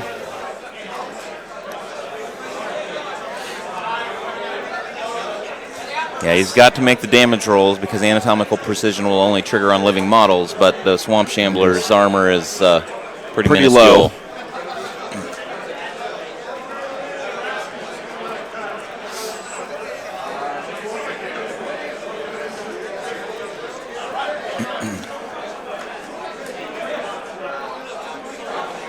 Moloch Karn is getting enraged. Be interesting to see where he's going, right? Because if he takes down Snapjaw, he still has to worry about a voodoo doll off Wrong Eye, which is something that Watt's not going to want to see. And then there's going to be that Wrestler right there in charge range and the Spitter to take him down. He could potentially use Moloch Karn's Animus that I'm not remembering the name of at the moment. Correct. That's going to be Fate Walker. Oh, I was going to say lightning something. They're similar but different. Fate Walker indeed.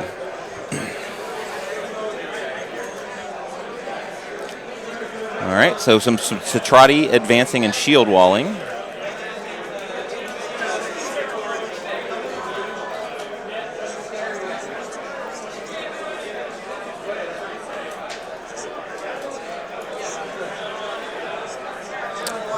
Building a little protective wall there in front of Snapjaw.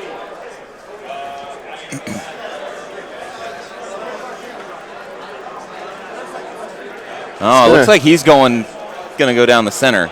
Yeah, with Moloch Karn. He's gonna make Rickard work for this.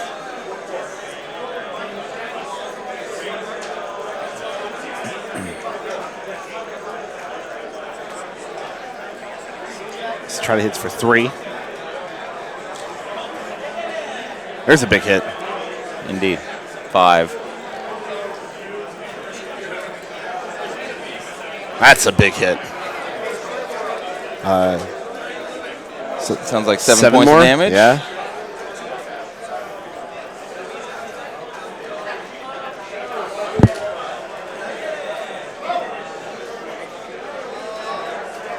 Looking at just over 20 minutes on both players' clocks. So not a lot of time, but nothing drastic yet.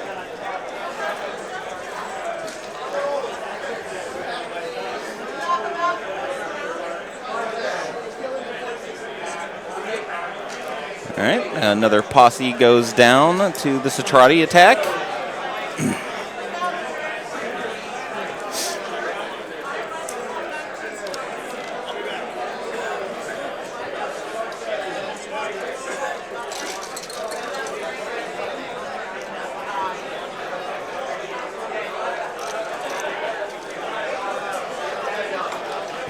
Discussing a few things that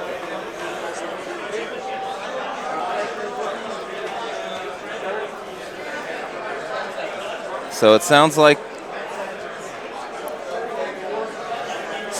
Watt's plan is to attack Wrong Eye with Karn, charge in, sidestep into the spitter, and then with his second sidestep, move into the Wrestler and unleash on him.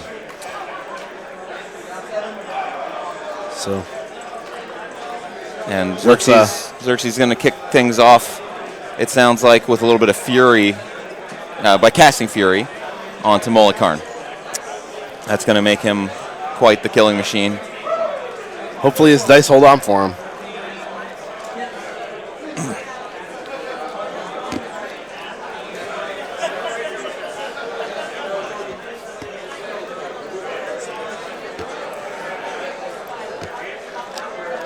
Just goes to show the level of mastery these players have. I would never have thought of all this. Well, at least not this fast, right? These guys know their armies. I mean, they literally drill with these things against a variety of opponents, a variety of factions. So they know their capabilities. It's just a matter of setting it all up. And one little slip up in setup, and the plan can go out the window. Absolutely.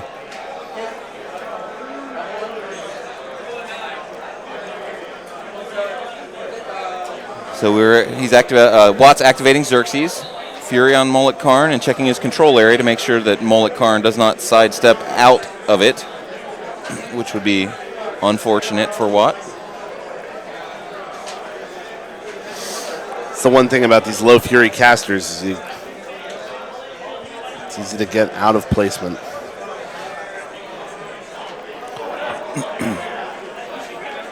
So it would appear that Xerxes is going to... Okay, no, we're on Karn now. We're on Karn now. My bad. Everybody's good on Karn's positioning. Charges into Snapjaw. That's a hit. So what's the POW on this with Fury? 16 weapon master, I believe? Correct.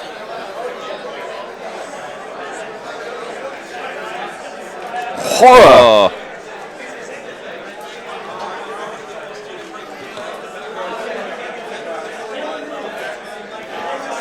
So it's 5-4 on Snapjaw.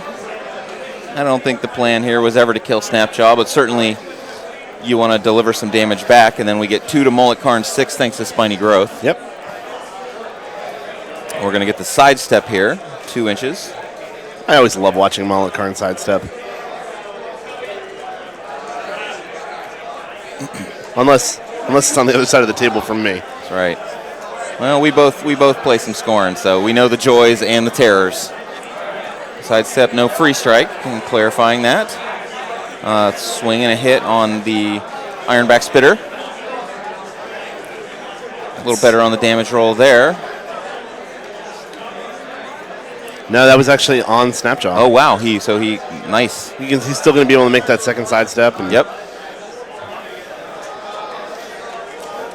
And I think he's still going to move into that Wrestler.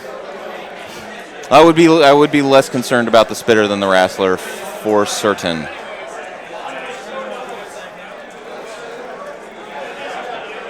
So they are checking Xerxes' control area to make sure Watt wants to ensure that Karn does not leave it.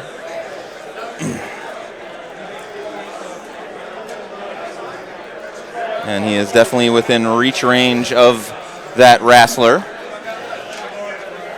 with 4 Fury worth of attacks that he can buy. At power plus strength 16.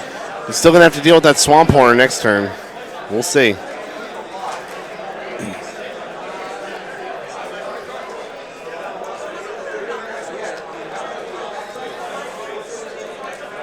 So the Wrestler takes 10 from the first attack that he purchases, and he's bought a second one already. Another hit. Another roll? Ooh.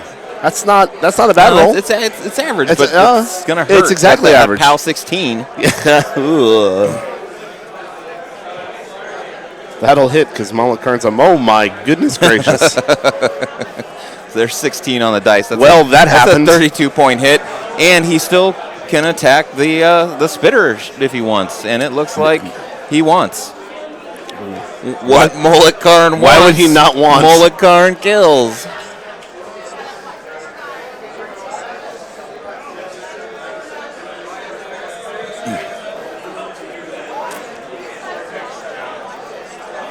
And Mullet Karn is absolutely contesting that flag. We've also got some cataphracts contesting it. Mullet Karn may only have one eye, but it's definitely on the prize.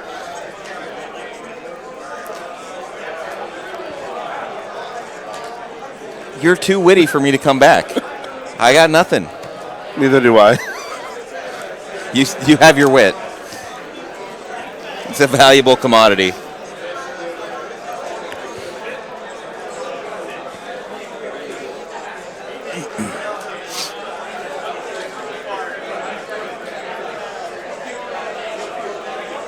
Watt is down under 17 minutes. There's just wow. I don't even know what to say here. I'm sure you'll keep talking. So some Satrati have just advanced and and gone into shield wall.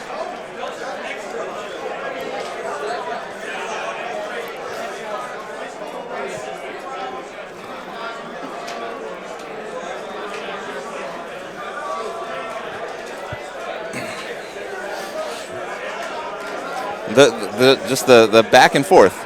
I know, right? There were Shamblers. Where's the Shamblers? Satrati are cutting down Shamblers.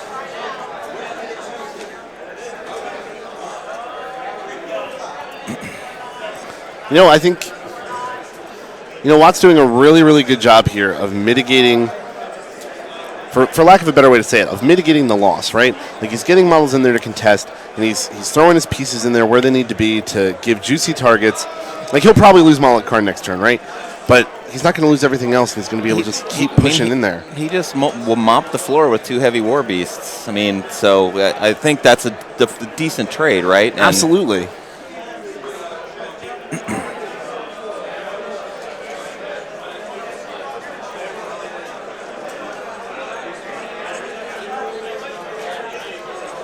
Checking to see which of the Bokers got the corpse token from the Wrestler. For sure. And we bounce over to Rickard's turn. Looks like... I'm interested to see what he does here. Yeah, Watt activated but did not do anything with his Gladiator. I forgot he even had the Gladiator. That is one of the downfalls of the proxy base, is that, sometimes you miss it, right? Yeah. But it just gives him a backup heavy war beast that has some real stomping power. Well, I mean, I'm saying I was sitting here thinking he's going to lose his only heavy, and I mean, yeah, he's got some hard hitters, but no, he's not losing his only heavy. Oh, I guess they are having Watt activate that Gladiator, and Watt may have actually forgotten it, so they're going to see, will it fit through there? It's hard to tell because they've got one cataphract on the hill and one not, but it sounds like the judge has ruled that lane wide enough. Yeah, what a great guy for Rickard to let him run that Gladiator. Rickard doesn't want to win this because Watt forgot something. No, absolutely. He wants to win on his own merits. Absolutely not.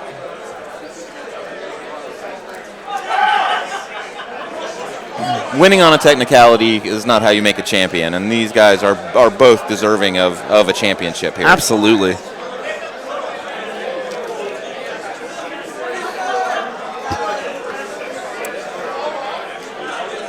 My favorite thing about watching these guys play is, man, does it hype me up to play some War Machine and Hordes. Absolutely.